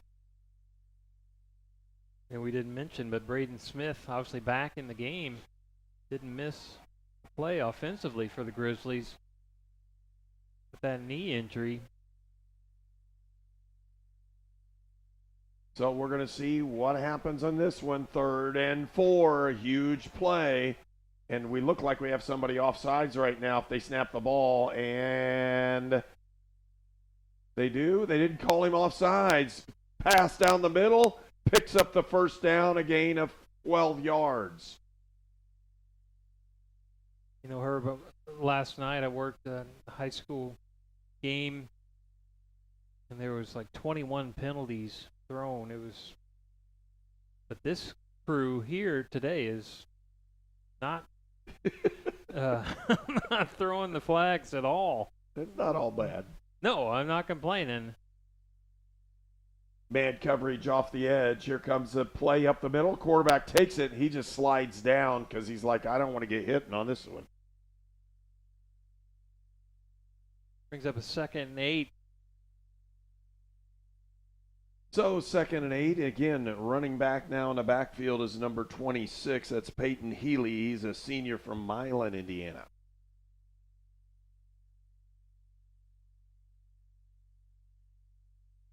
Smith steadies himself. Again, 3 receivers bottom of the screen. Now a side saddle running back. They'll set up, play action fake. Got a man open down the sideline. They're going to throw it, and it's knocked down. That's a great play by Rose-Hulman's number 27, Alex Perez, a defensive back from Grand Rapids, Michigan. Yeah, the senior Perez made a nice play there to knock the pass down. And again, not get a penalty on that. 5'9", 190 pounds, as you said, senior from Grand Rapids, Michigan. Another big 3rd down here for the Grizzlies. So a 3rd and 8 for Franklin College. Ball rests at the 46. Motion across. Man coverage, free safety over the top. Screen, batted up and almost picked off. And I'll tell you what, Rose-Hulman had some people converging on that screen very quickly as well. Brings up 4th down, and Franklin College sends out the punting unit. Jack Hale, 52, senior linebacker from New Orleans, Louisiana, with, I believe, the tip, and then almost able to catch it after the tip. Jack Hale is one of those players that's active all day long. Yes, and has he been is. For several years here. Rose-Hulman lines up a potential punt block. And they bring a couple. Balls tipped and almost. We'll see what happened. They said the ball was tipped. So Rose-Hulman's going to get much better field position. They'll be able to flip the field. Rose-Hulman with the ball at the 30-yard line when we return on Indiana Sports Network.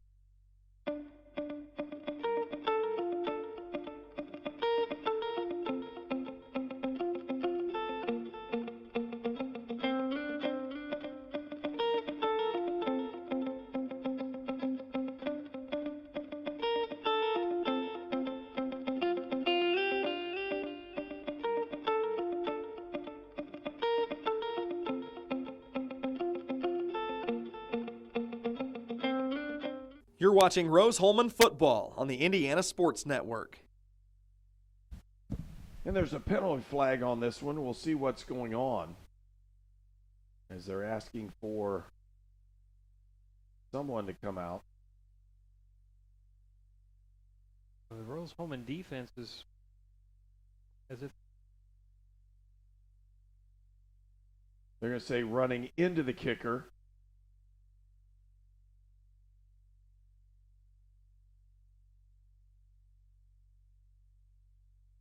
So fourth down, it's still fourth down, a 5-yard running into the kicker. But with the opportunity, they're going to repunt it. And now that I don't know if they will repunt it. The offense has come out on the field at 4th and 3 is different than 4th and 8. They called running into the kicker. The referee signaled that it was a tip. Yeah, that's why I was confused as to where the flag came from, because I was watching the head referee, and he was, clearly making the tip signal. He made a tip signal, and that's why I'm like, wow, that's easy. That's why we thought it was nothing that way. Empty backfield. Running the crossing route. Got a man pursuing. And it's picked! Oh, beautiful catch. He sure did. Yes, he did. First down, Rose-Hulman off the pick. And the freshman has come up one more time for Rose-Hulman, and that is the freshman linebacker for the Fighting Engineers. And I'll tell you what, Tyler Smith is having one whale of a game. He sure is. He laid out for that and made a beautiful catch, almost like he was a wide receiver to make that Rose-Hulman with the football. Interception. What a play. First down from the 37. Noah White. Potential throw. He's got a man wide open. Does he get it up there? And it is caught at the 35. He's broken free. He's at the 20. Down to the 10. Inside the 10, first down, Rose-Hulman. Caught by Bryce Dobbs from Queen Creek, Arizona. And there were two guys on the football. Two guys, and they both hit each other like a ping pong ball and just bouncing around, and Bryce did a twirl and ended up getting some great yards after the catch. And right now we're going to see the sideline warning is what they're calling. One of the officials, and what the key emphasis is not to get an official hurt running down the sideline. And so if you run into or get close to an official in a big play like that, which is easy to do. It is. You get the sideline warning. There is no penalty unless you run into him, but that is the warning. The next time it'll cost you penalty yardage. Rose-Hulman with the football, first and goal from the 7. Handoff, White up the middle, makes the cut, gets down to the 3. They'll give him the 4. You mentioned the sideline warning. The Engineers sideline, they were pretty excited after that interception and then the halfback pass. The home crowd and the team obviously were very excited as they made their way down to the 11-yard line. And with that opportunity, it's second and goal from the 4. Rose-Hulman just needs to score here to try to pad their lead. They want the touchdown. Odd formation. Potential counter play by White. He's in. Touchdown, Rose-Hulman. Beautiful play. Direct snap right to White. Took it off the left side of the line, and another touchdown for White. Really nice play, set up. You don't have to pull linemen, so you're guaranteed to get two backs to hit somebody there. And I'll tell you what, that looked really nice, folks, as he got that one in. Rose-Hulman with 27, trying to make it 28 and a 2-score lead. Kick is up, and it's good. Rose-Hulman leads Franklin 28-14 here with 2:23 left to go in the third. The leaves are falling and so are the prices at York Chevy Buick on US Highway 40 in Brazil. This month only, we have new Silverados up to $11,000 off. Sign and drive leases are back. The all-new Trax, $199 per month. Buick Encore, $179 per month. And the Chevy Colorado Crew Cab, so it's $247 per month. Stop by York Chevy Buick on US 40 in Brazil, where we're not number one, you are. We're not number one. You are. You're number one at York. You're watching Rose-Hulman football on the Indiana Sports Network. And Rose-Hulman with 28 points on the board, 2 touchdowns here in the third period. They had 2 touchdowns in the first, didn't score in the second. But more importantly, a huge defensive play by the freshman linebacker for Rose-Hulman, Tyler Smith. He's had a couple sacks, couple hurries, batted pass. He's all over the place. And with that, he picked the interception. Now, as a coach, you say, I don't really like that interception because it didn't gain us any yards. We lost 2 or 3 yards on it. But I'll tell you what, it energized the sideline for Rose-Hulman as they marched this football right down the field and scored. Deep kick, gets it down to the 6. Opportunity to return to the right side. He's hemmed in. He's got a chance to reverse his field, picking up blocks. And they're going to get a big penalty on it because it's called a blindside block. It's a 15-yarder from the 26. We'll see him march it back all the way to the 15-yard line off of this, and where Franklin College will start when we return for more action on Indiana Sports Network.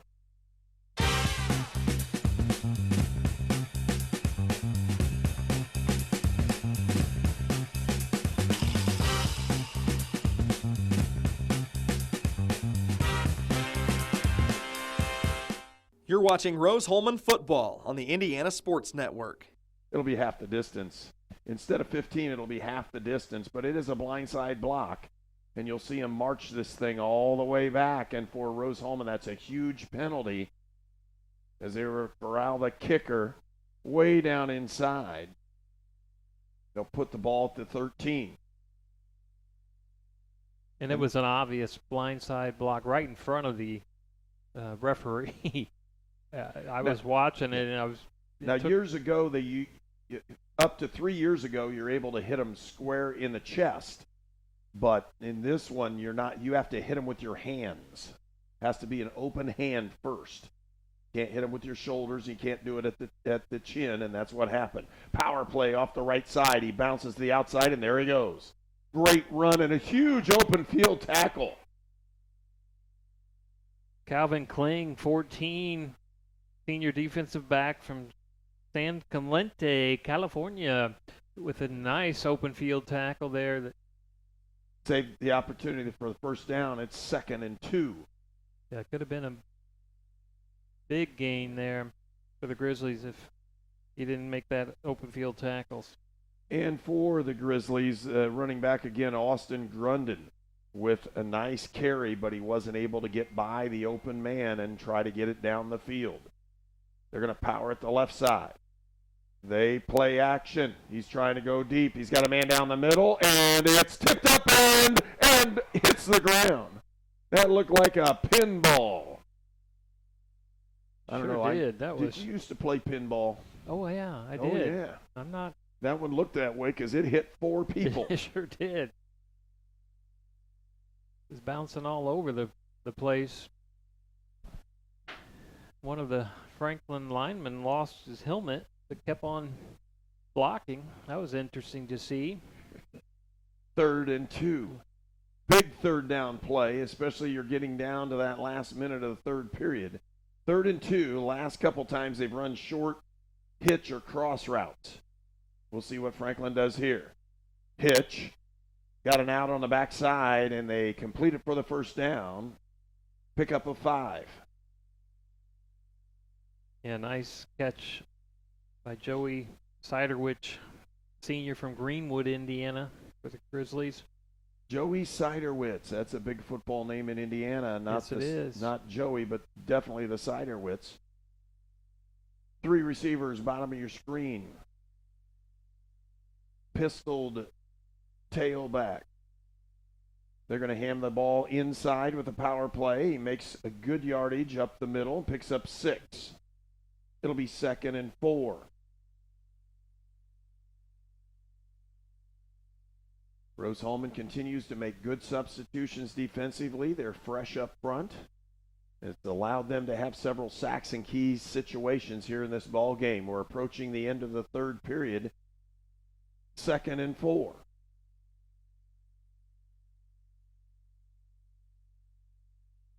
Braden Smith takes the football, takes it, keeps it, picks up the first down.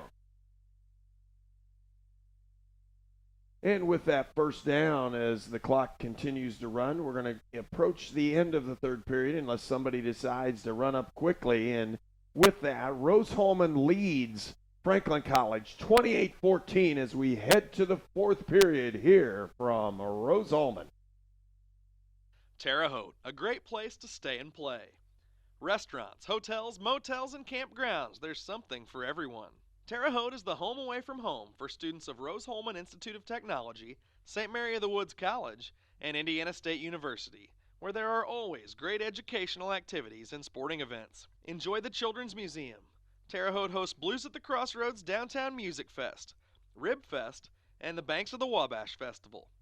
Plus the USAC Quarter Midget Championship, open wheel racing at the Action Track, and 5 national college and state high school cross-country championships at the famed Laverne Gibson cross-country course. There's plenty to do and enjoy in Terre Haute, so come stay and play. Car Hop Classic for just $2.99 is the perfect 1-2 punch of flavor and value. Time that! You need a trainer to help you eat the burger? Hey, stay out of this. Don't get in my head, man. There's barely room for me in there. Hurry in and try quarter-pound double cheeseburger or 6-inch Philly plus tots for $2.99. You're watching Rose-Hulman football on the Indiana Sports Network. So as we approach this final period, fourth period, 28-14 Rose-Hulman with the lead. 1st and 10 for Franklin College. Ball rests at the 39.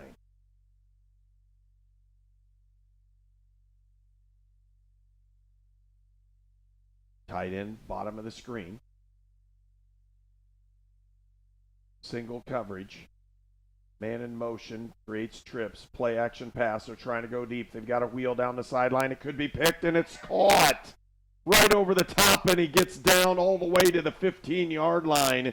Great play for Franklin College, number 82, Cole Dabb, the wide receiver from Bloomington, Indiana, makes the catch, and the Rose-Hulman defender was right there, and it must have gone about 6 inches over his hands. Yeah, Cole Dabb listed at 6'2" and caught that right at the highest point using all 6'2" that he's got. Nice catch. Brings up first down inside the red zone. So 1st and 10 from the 17. They'll hand it off. Power play up the side. And he gets corralled in and still going. That's a huge run for the senior running back as he picks up about 7 yards on it. It'll be 2nd and 3. Little life being shown here by the Grizzlies to start the fourth quarter, trying to cut into that Rose-Hulman lead. And it's been a tale of each quarter. Rose-Hulman scores twice in the first. Sure has. And then you're really looking at the Grizzlies doing a nice job here as well. Off the right side, he's got a nice hole down inside the 5. It'll be 1st and goal from the 5 for Franklin College. And a really nice run there by number 26, Peyton Healy, the running back from Milan, Indiana.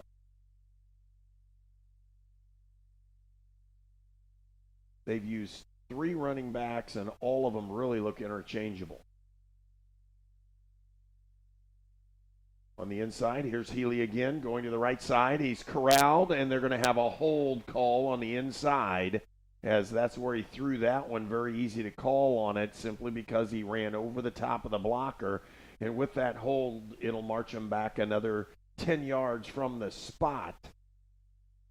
Should be 1st and goal from the 15. Timely penalty for the Engineers to have. Kind of march the Grizzlies back a little bit. At the same time, can give them a little more room to work. If you're throwing the ball, but they've had better success running with it than they have throwing it down the field, except when they tossed the last one up to Cole Dabb, and he's been the main receiver for the Franklin College Grizzly. Smith. He'll take the snap, steps back, got a man. No, he doesn't. He's going to scramble again. Smith down to the 10-yard line, a gain of 5. It'll be 2nd and goal from the 10. Braden Smith, the senior quarterback from Mattoon, Illinois, just across the river here.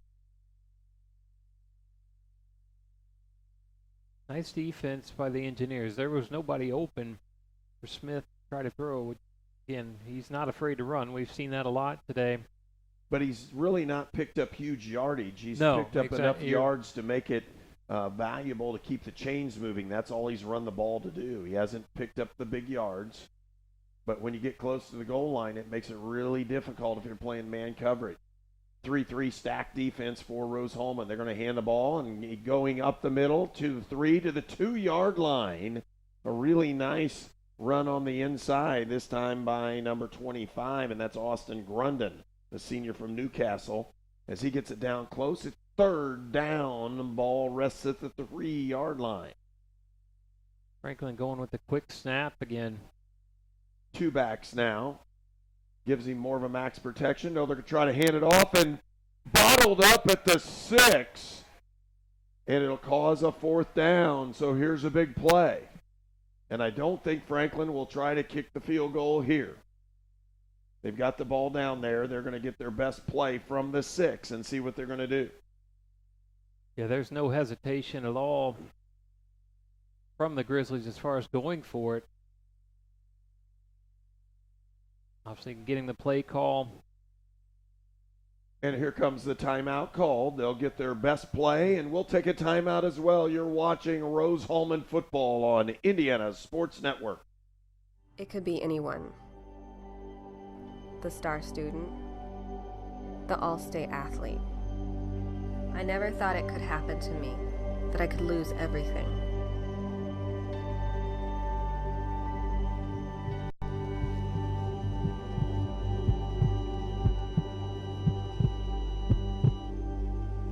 I found help, I found hope, I found recovery. I regained something lost. You're watching Rose-Hulman football on the Indiana Sports Network. And Franklin College will have the ball 4th and goal from the 6. Ball sits on the right hash. We want to thank our sponsors, the Hamilton Center, Lynn's Pharmacy, Refreshment Services, and Pepsi. Riddell National Bank, Sonic Drive-In, the Terre Haute Convention and Visitors Bureau, Union Center for Sports Medicine, York Automotive, and of course York Automotive is a transportation specialist we use here at Indiana Sports Network. It's 4th down. And you can tell on the sideline, they're all getting excited here for Rose-Hulman. Players jumping up and down. The fans are on their feet. Both sides know this is one of the pivotal plays of the football game. And right at the end of that timeout, Coach Sokol was running up and down the sidelines trying to get the crowd to get on their feet, which they are. Healy is the running back. Smith the quarterback. 3 receivers bottom of the screen.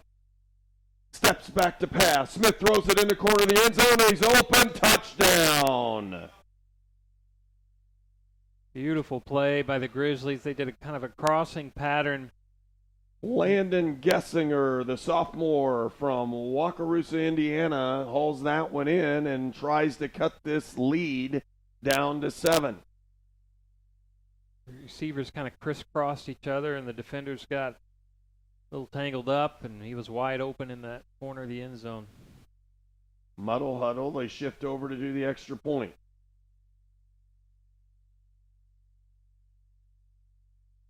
Brown kicks that one through, and we have a 7-point ball game. It's 28-21. We'll return for more action here in homecoming at Rose-Hulman.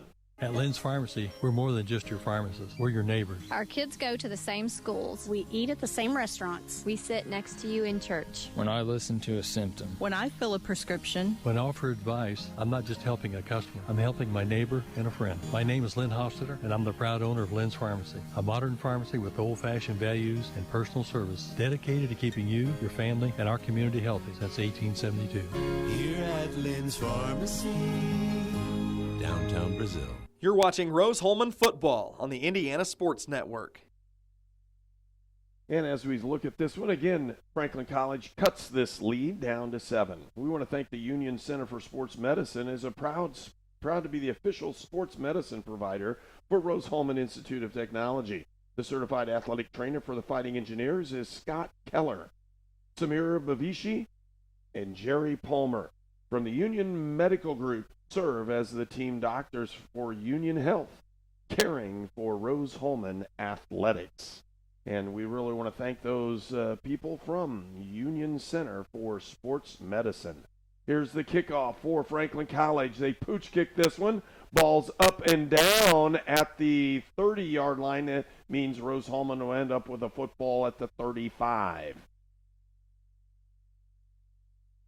And Rose-Hulman's going to need to really push this one. 11:23 left to go in the fourth period. They really can't afford to have 3 and outs on these and put the onus back on the defense. They really need to push the pedal to the metal here and see if they can get the football back in the end zone. And for Franklin College, they're going to try to do just the opposite. Force a 3 and out, give their guys an opportunity, and see if they can come up with another big play. Yeah, Franklin just not going to go away this game. White just gets bottled up and behind the line of scrimmage, he'll lose a yard. And what happened there is a different formation. They still continue to run the ball off tackle, but Franklin College has switched their defensive front and really put more towards that wing and tight end. And as you mentioned, at Rose, it's very important with running that up-tempo offense. They run through plays quickly, but they need a drive here. Crossing route, pump fake. He's got a man open in the corner. It's caught, and Thomas holds that one in for a gain of 17 yards and a first down. Nice catch by Thomas, the junior wide receiver out of Indianapolis. Almost let it hit his chest before he caught it, but came down with it. White up the middle. He'll gain 3-4 yards on this one. As they give him that, it'll be 2nd and 6. And Garrett White's in there. Maxwell comes in to replace him right away, and they just keep rotating running backs to make sure nobody gets tired. Bunch to the top of the screen. 3 receivers. Single coverage on the bottom. They'll give it up the middle. Maxwell picks up 2. They'll give him 1. And 3rd and 5 for Rose-Hulman. Yeah, they fake the bubble screen and give it to the running back there to pick up a yard or 2. I like that play call for the Engineers. Empty formation, 3 receivers, bottom of the screen. 2 to the top. Thomas sitting in the middle of all of them. Andrew Dion goes to Pickett. He's going to get blitzed. And they're going to call illegal procedure or timeout. Timeout's been called by Rose-Hulman as they didn't want to take any pressure on that one. So they get the timeout called. We'll take one as well. You're watching Rose-Hulman Homecoming on Indiana Sports Network. I really want a cupcake, but not the calories. Little sweet sliding down the banister. Someone crying because they can't have a cupcake? I didn't cry. On the inside, you did. Little Sweet can hear that. He can. Don't worry. Little Sweet brought you some sweet zero-calorie treats called Diet Dr. Peppers. Oh, yeah. That is sweet. Little Sweet defying gravity. Is that Little Sweet? Diet Dr. Pepper. It's the sweet one. You're watching Rose-Hulman football on the Indiana Sports Network.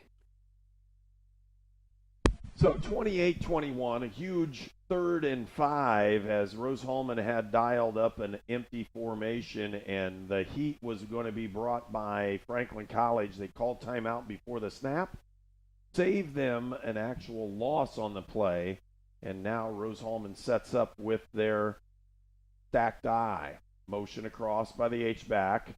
3 receivers. They'll throw the screen, but it's tipped. And with that opportunity, it'll bring up 4th down for Rose-Hulman.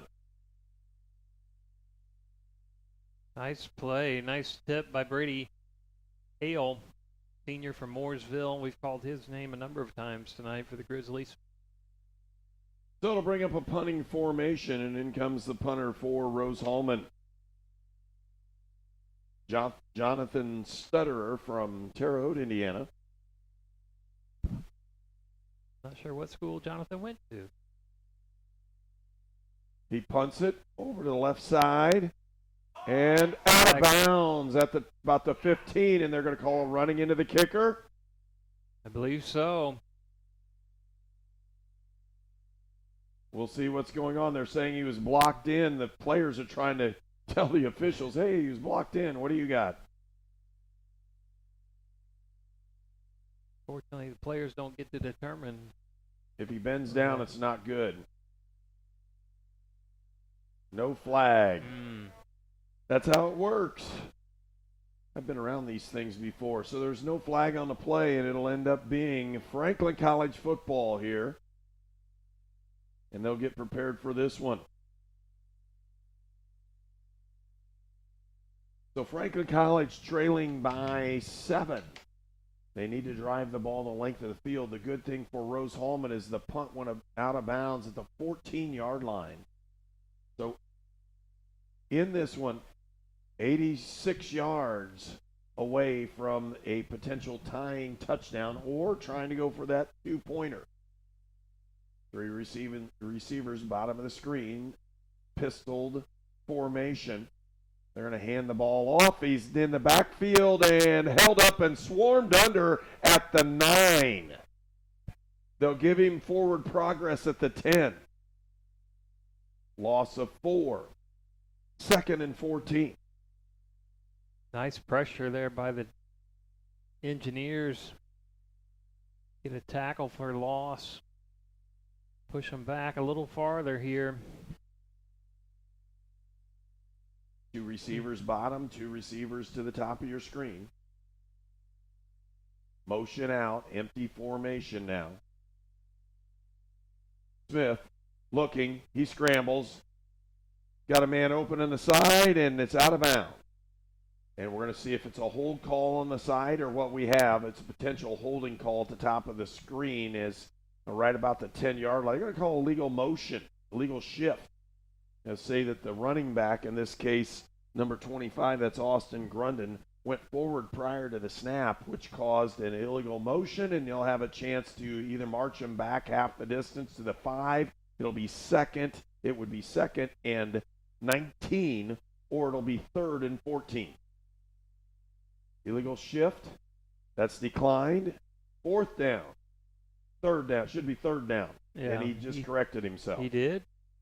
The big 3rd down for the Grizzlies here, man, the Engineers. It's the one play that you want as a football coach. You want to give him 2 at 19 or 1 at 14, and he takes 1 play at 14 yards, which most coaches would say is the correct thing to do. Yeah, I wouldn't.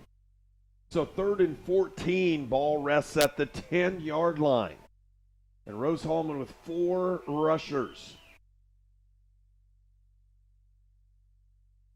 4 down linemen in front. Here come the Fighting Engineers. They got Smith scrambling in the end zone. He's going to throw it. He's got a man open at the 10. They corral him short of the 1st down. He's short of that 1st down by at least 10 yards. And there's a penalty flag as well. Bless you, Herb. A little sneeze action up here in the press box. Apparently it's against Rose-Hulman by the way the Grizzly players are acting. And the way the coaches next to us are reacting as well. Personal foul. Oh, wow. Head to the hands to the head. Boy, we've talked about the penalties really hurting the Engineers today. That's a 15-yarder and a 1st down, and Franklin College is now outside that tough zone. They sure are. They are, again, we've had 4 or 5 penalties against the Engineers that have really hurt them. This one obviously keeps the drive alive for the Grizzlies as they look to try to tie up this ball game. And Franklin College has consistently run the power play over that right side. This time they pick up another 5. Still a lot of time left in the ball game with 7:45 left to go here in the fourth period.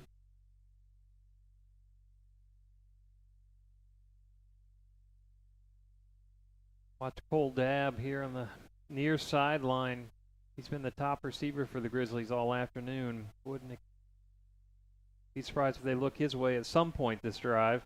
Inside run and going nowhere on that one.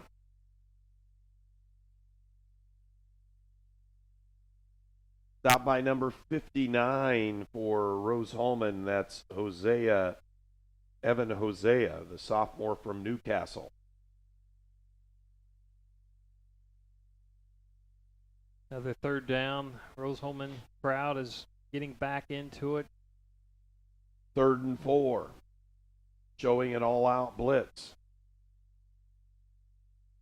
Man coverage. And they bring them. Roll out and passes incomplete. It'll bring up 4th down. Huge opportunity now for Rose-Hulman if Franklin College will punt. Another low ball thrown by Smith, but really didn't have anywhere to throw it. It had a good, nice defensive coverage by the Engineers. Brings out the punt team. As you mentioned, a huge opportunity here for the Engineers to put a statement on this game as far as defensively keeping the Grizzlies out of the end zone. If the Engineers can run out, not necessarily run out the clock, but get a good long drive here would be nice. Punt. Thomas, room to return it. Up the right side, and they're going to have a block in the back. Yep. At the 32-yard line. That'll move the ball back to the 22, where Rose-Hulman will gain possession of the ball. 1st and 10 when we return for more action on Indiana Sports Network. We were choosing colors for the house, and I stopped and looked at Mike and said, "We're really doing this, aren't we?" The process was challenging, but Riddell was there for us every step of the way. The mortgage, closing, they eased our stress. It made sense when Mike said, "We're really doing this." Mortgage loans made easy from Riddell. Making friends since 1885. You're watching Rose-Hulman football on the Indiana Sports Network. Well, they picked the flag up because 2 officials saw both of the hits on what went on, and one of them said no, it was not a block in the back. It was a side block like it's supposed to be. Garrett White with the run up the middle. He gains nothing on that one, but actually loses a yard. Rose-Hulman continually trying to run the football with patience at certain times. And now they're going to huddle up. You don't see Rose-Hulman do this much unless they're ahead in the 4th quarter, where they're trying to run a little bit more time off the clock. Yeah, and I don't blame Coach Sokol for this at all. Obviously, they've had some success running the ball. And it won't be just runs they'll do this with. They'll do it with the pass, but if the clock is running, they'll go ahead and change this one. 4-2, here comes the blitz up the middle. He's got a man open on the side. Nice catch. Runs up the middle and picks up close to the first down. It's Zimmerman. He's 2 yards short, though. Garrett White with a hammy, it looks like, or some kind of an ankle. And he's reaching down. He'll go out. He's got a cramp is what he has, folks, with a 3rd and 2, and in comes Maxwell. Yeah, White here on the sideline getting some training from the athletic trainers, some treatment, I should say. From those Union Center for Sports Medicine athletic trainers. That's right, they do a great job.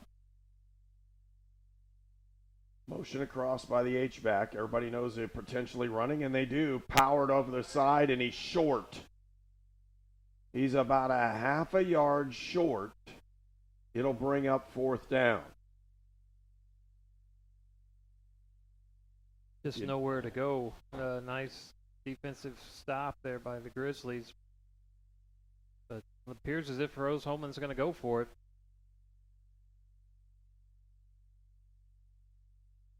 They're going to try to get him to jump off sides, and Franklin has not moved. Although there is a head over the ball, they're not going to snap this one. They're going to take the delay of game and in the process give Franklin College about 4 minutes to go in the ball game and potentially drive the ball inside the 20. There's your delay of game. No one jumped off sides. Nobody lost anything. 4th down, 5-yard penalty.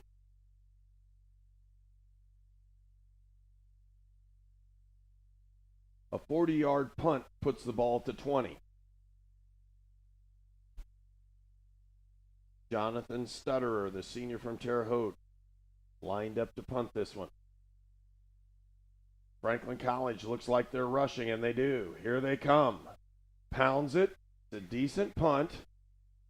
Gets the ball to 29, and that's where Franklin College will take over when we return for more action on Indiana Sports Network.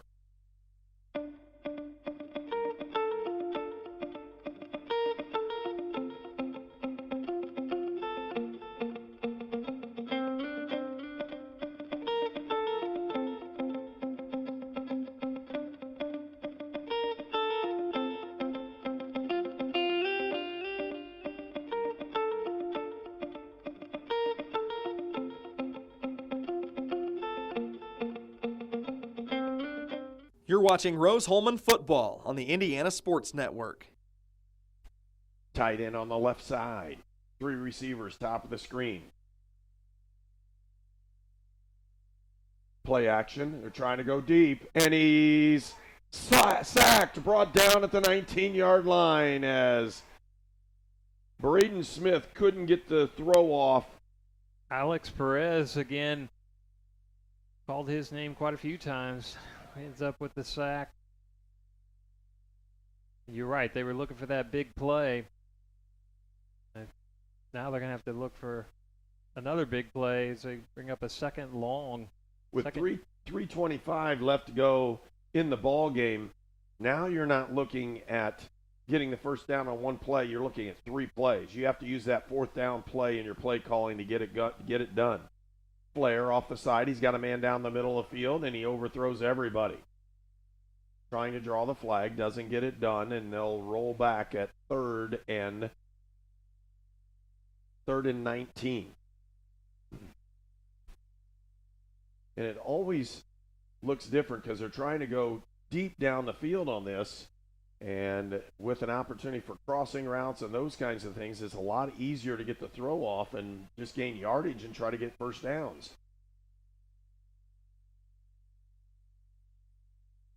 They got 12 men on the field, does Rose-Hulman. And they better get him off, and they do, and they call timeout in the process. So Rose-Hulman calls timeout to make sure they don't have 12 men on the field. We'll take a timeout as well with 3:07 left to go in the ball game. It's Rose-Hulman 28, Franklin College 21. The leaves are falling and so are the prices at York Chevy Buick on US Highway 40 in Brazil. This month only, we have new Silverados up to $11,000 off. Sign and drive leases are back. The all new Trax, $199 per month. Buick Encore, $179 per month. And the Chevy Colorado Crew Cab, so it's $247 per month. Stop by York Chevy Buick on US 40 in Brazil, where we're not number one, you are. We're not number one. You are. You're number one at York. You're watching Rose-Hulman football on the Indiana Sports Network.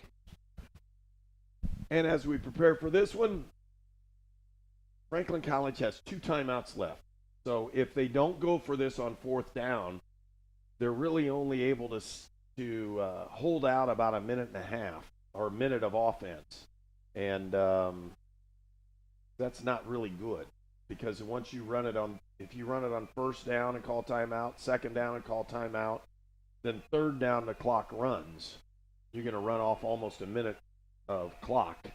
So they may have to go for both of these. And there's a flag on it. 13 guys on Rose-Hulman's side. They got a whole bunch of people on the field. Well, you just can't have that coming out of a timeout. I mean, it came out of a timeout, and they had everybody out there. It's going to be a 5-yard penalty.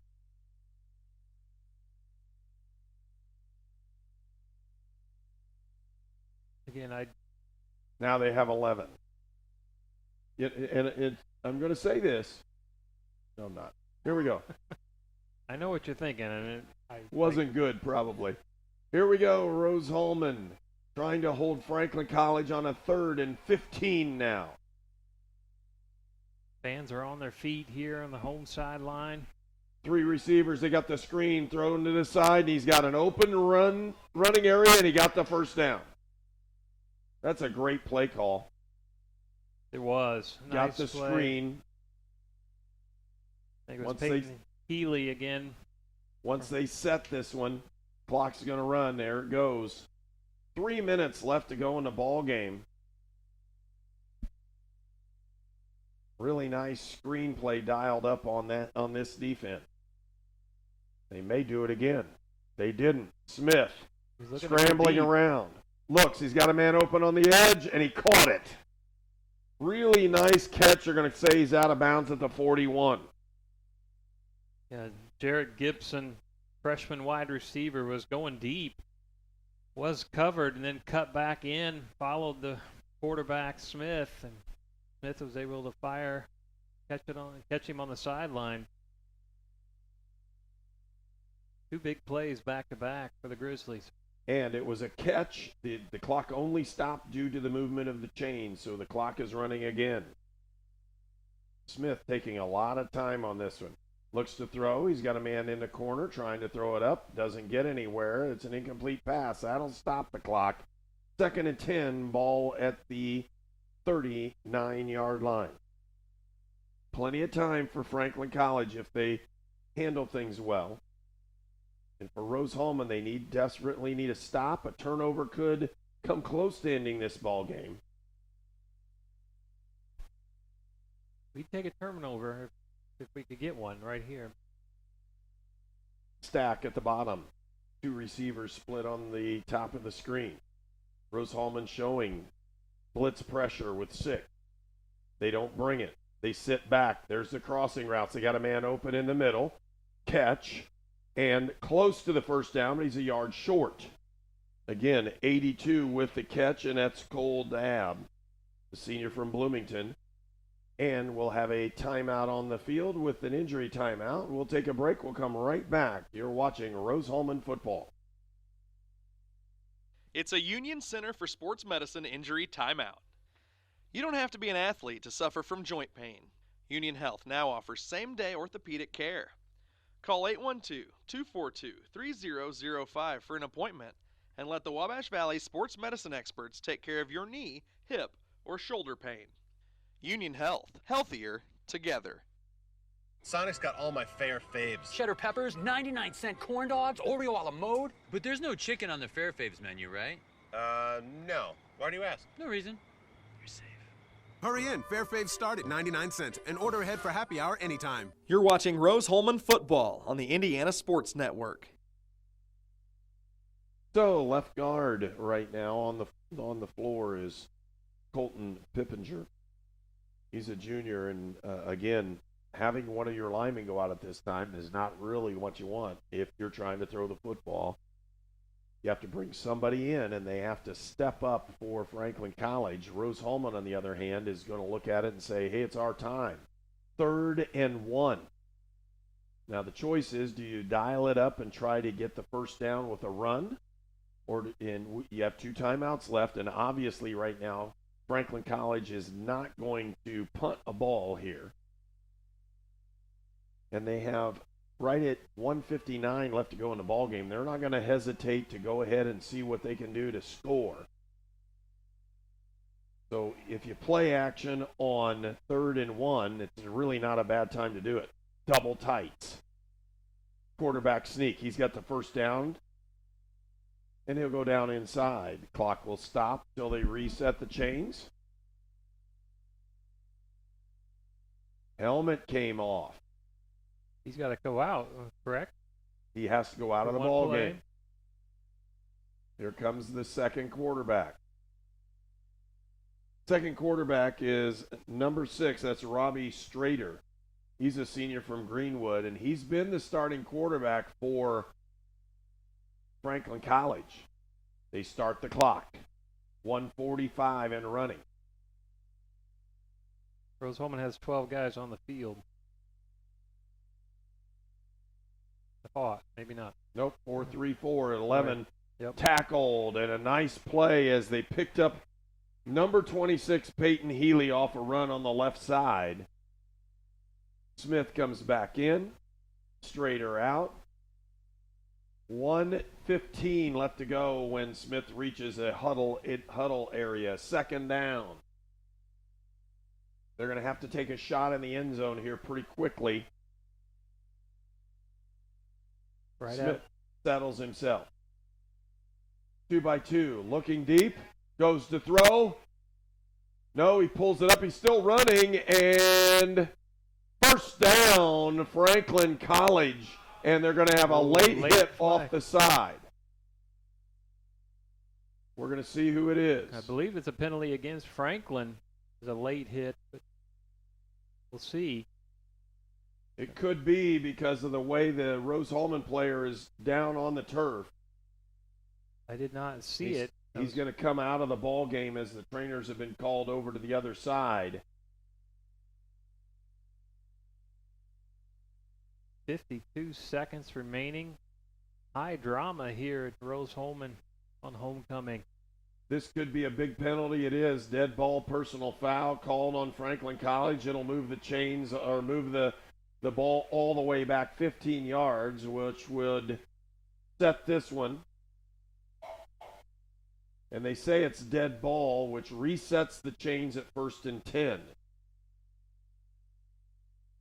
Yeah, I was, like you, watching Braden Smith scamper and make a nice run to pick up the first down and didn't see the the hit was a blindside hit, one of those where you could potentially hurt somebody, and they said we're not doing that anymore in NCAA football.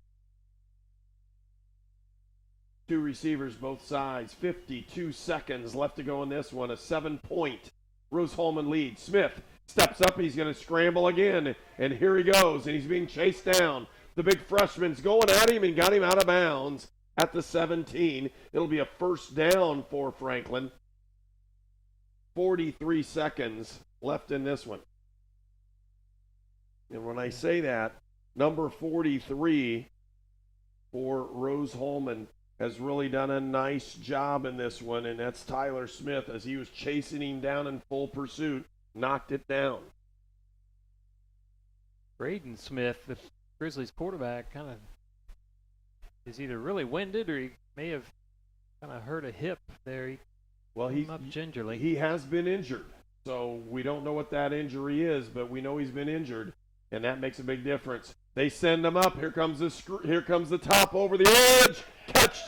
Touchdown, Franklin College. A chance to tie it up or win the ball game. Cole Dabb with another reception, this one for a touchdown. You know, you and I, we were afraid that Dabb was going to get another chance. Get ready, because here it comes.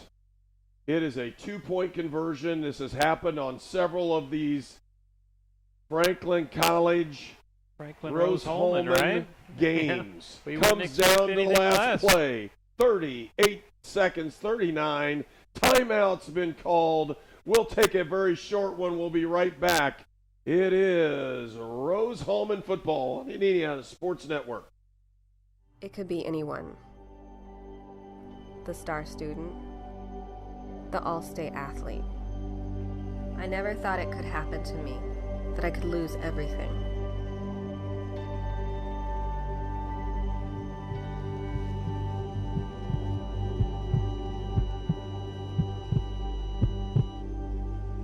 I found help, I found hope, I found recovery. I regained something lost. You're watching Rose-Hulman football on the Indiana Sports Network. Big play. You asked me right before break or right during break what you'd call, and for me it's run pass option. Yeah. But I don't know if they're going to trust Smith to run that hard to do it. Well, but I'll tell you what, both sides are standing and going crazy on this one. A great atmosphere here at homecoming for Rose-Hulman. You want a good football game, you got one, folks. 38 seconds left to go in this one. 2-point conversion virtually seals the game one way or the other. Rose-Hulman setting up in a 5-2 defense. Looking for that corner route. They're going to run motion. Fake. Quarterback keeps the counter. He's up the middle. Does he score? No, he does not. They say he did. They say he did. The ball got popped out. And they said he scored. The far line judge, gave the touchdown signal. The ball has to cross the plane. They said he scored. Touchdown or an extra point by Franklin College. They take the lead, 29-28. As Smith goes in, the ball was fumbled. But they said he had crossed the end zone before the ball came out. And had it not come out, there was another potential 2 points going the other direction because Rose-Hulman had the football with a clean shot to go the length of the field. Yeah, Smith kind of jumped up to get over and stretch the ball out, obviously just enough to cross the plane. And then the ball got knocked off. So Brayton Smith with a gutsy call. By the way, that's a gutsy call to have your quarterback take that one on an actual pulled counter. Sure is, especially when your quarterback is a little gimpy as he's been. He's had shown a lot of toughness and determination today. But now a 1-point Franklin College lead, 38 seconds left in the ball game. We'll see if they kick it deep or squib it. They squibbed it. Rose-Hulman with the football. They're at the 45 or 42-yard line. Big hit there. You can hear the Franklin coaches next to us. Number 42, Ian Seaman from Spurgeon, Indiana, came up with a big hit there. But the Engineers can get it done. 32 seconds remaining. One timeout. You're going to need to get in field goal position. Play. Tossed it over his head. Dion couldn't get the ball to Maxwell. Trying to get the ball down the sideline. If you can pick up 10, 15 yards each time, you're going to get it close to field goal range. And that's really not a bad way to do it. 3-man rush. Prevent defense. They're going to throw it. Maxwell off the side. They force him back in. That's not good, and now they're going to have to take a timeout. Clock still 20 running. Second. They're not taking the timeout. Trips. They kill it and clock it right there, and that'll bring up 4th down. So 4th down in this one. This is the play for Rose-Hulman. They have to get 4 more yards. Really nice play, though, by Franklin College corner, number 10. To keep him in bounds. Evan Stambaugh, who forced him back in bounds. Yep. Big play. Gunned it to the side. Zimmerman has to get out of bounds. He does. 8 seconds. Picked up the first down. From there, it would be 62-yard field goal. Got to get about 15 yards to really have a legitimate chance on this one. So they need to get the ball close to that 30-yard mark to give him a chance. 8 seconds. Setting, looking, wide side of the field, throws it out there, and he's got his foot down, and that's the ball game. That'll be the ball game. Franklin College comes from behind, 2 touchdowns behind in the second half to win this one 29-28. And you can see them celebrating on this one because they came back from desperation to win this one. And another great game between Rose-Hulman and Franklin College comes down to the wire with Franklin College winning this one 29-28 in a thriller. Good night, Herb. As I have a couple guys who know me as they're walking through. but a really, really great football game to watch, and a really great ball game, great atmosphere. If you're Rose-Hulman, you just want to see one more thing, and that is where the call goes the other way at the goal line. Yeah, exactly right. It was a great game, very competitive between these two, as we fully expected. Seems like Franklin and Rose-Hulman, that's all they do is play close games the last few years, and unfortunately, Rose-Hulman comes out the loser today in homecoming, but boy, great effort by both teams, and just a fun college football game to call and to be in witness of. Again, the crowd, no matter if you're rooting for Rose-Hulman or the Grizzlies, saw, again, a well-played game and very competitive, and you can see the sportsmanship on the hands, as they're shaking hands, I should say, for both teams. Just all around fun afternoon of football. We're going to pause for a short break. We'll be right back to sum this one up with a couple statistics. You're watching Rose-Hulman football on Indiana Sports Network. We were choosing colors for the house, and I stopped and looked at Mike and said, "We're really doing this, aren't we?" The process was challenging, but Riddell was there for us every step of the way. The mortgage, closing, they eased our stress. It made sense when Mike said, "We're really doing this." Mortgage loans made easy from Riddell. Making friends since 1885. Terre Haute, a great place to stay and play. Restaurants, hotels, motels, and campgrounds, there's something for everyone. Terre Haute is the home away from home for students of Rose-Hulman Institute of Technology, St. Mary of the Woods College, and Indiana State University, where there are always great educational activities and sporting events. Enjoy the Children's Museum. Terre Haute hosts Blues at the Crossroads Downtown Music Fest, Rib Fest, and the Banks of the Wabash Festival. Plus, the USAC Quarter Midget Championship, open wheel racing at the Action Track, and 5 national college and state high school cross-country championships at the famed Laverne Gibson cross-country course. There's plenty to do and enjoy in Terre Haute, so come stay and play. You're watching Rose-Hulman football on the Indiana Sports Network.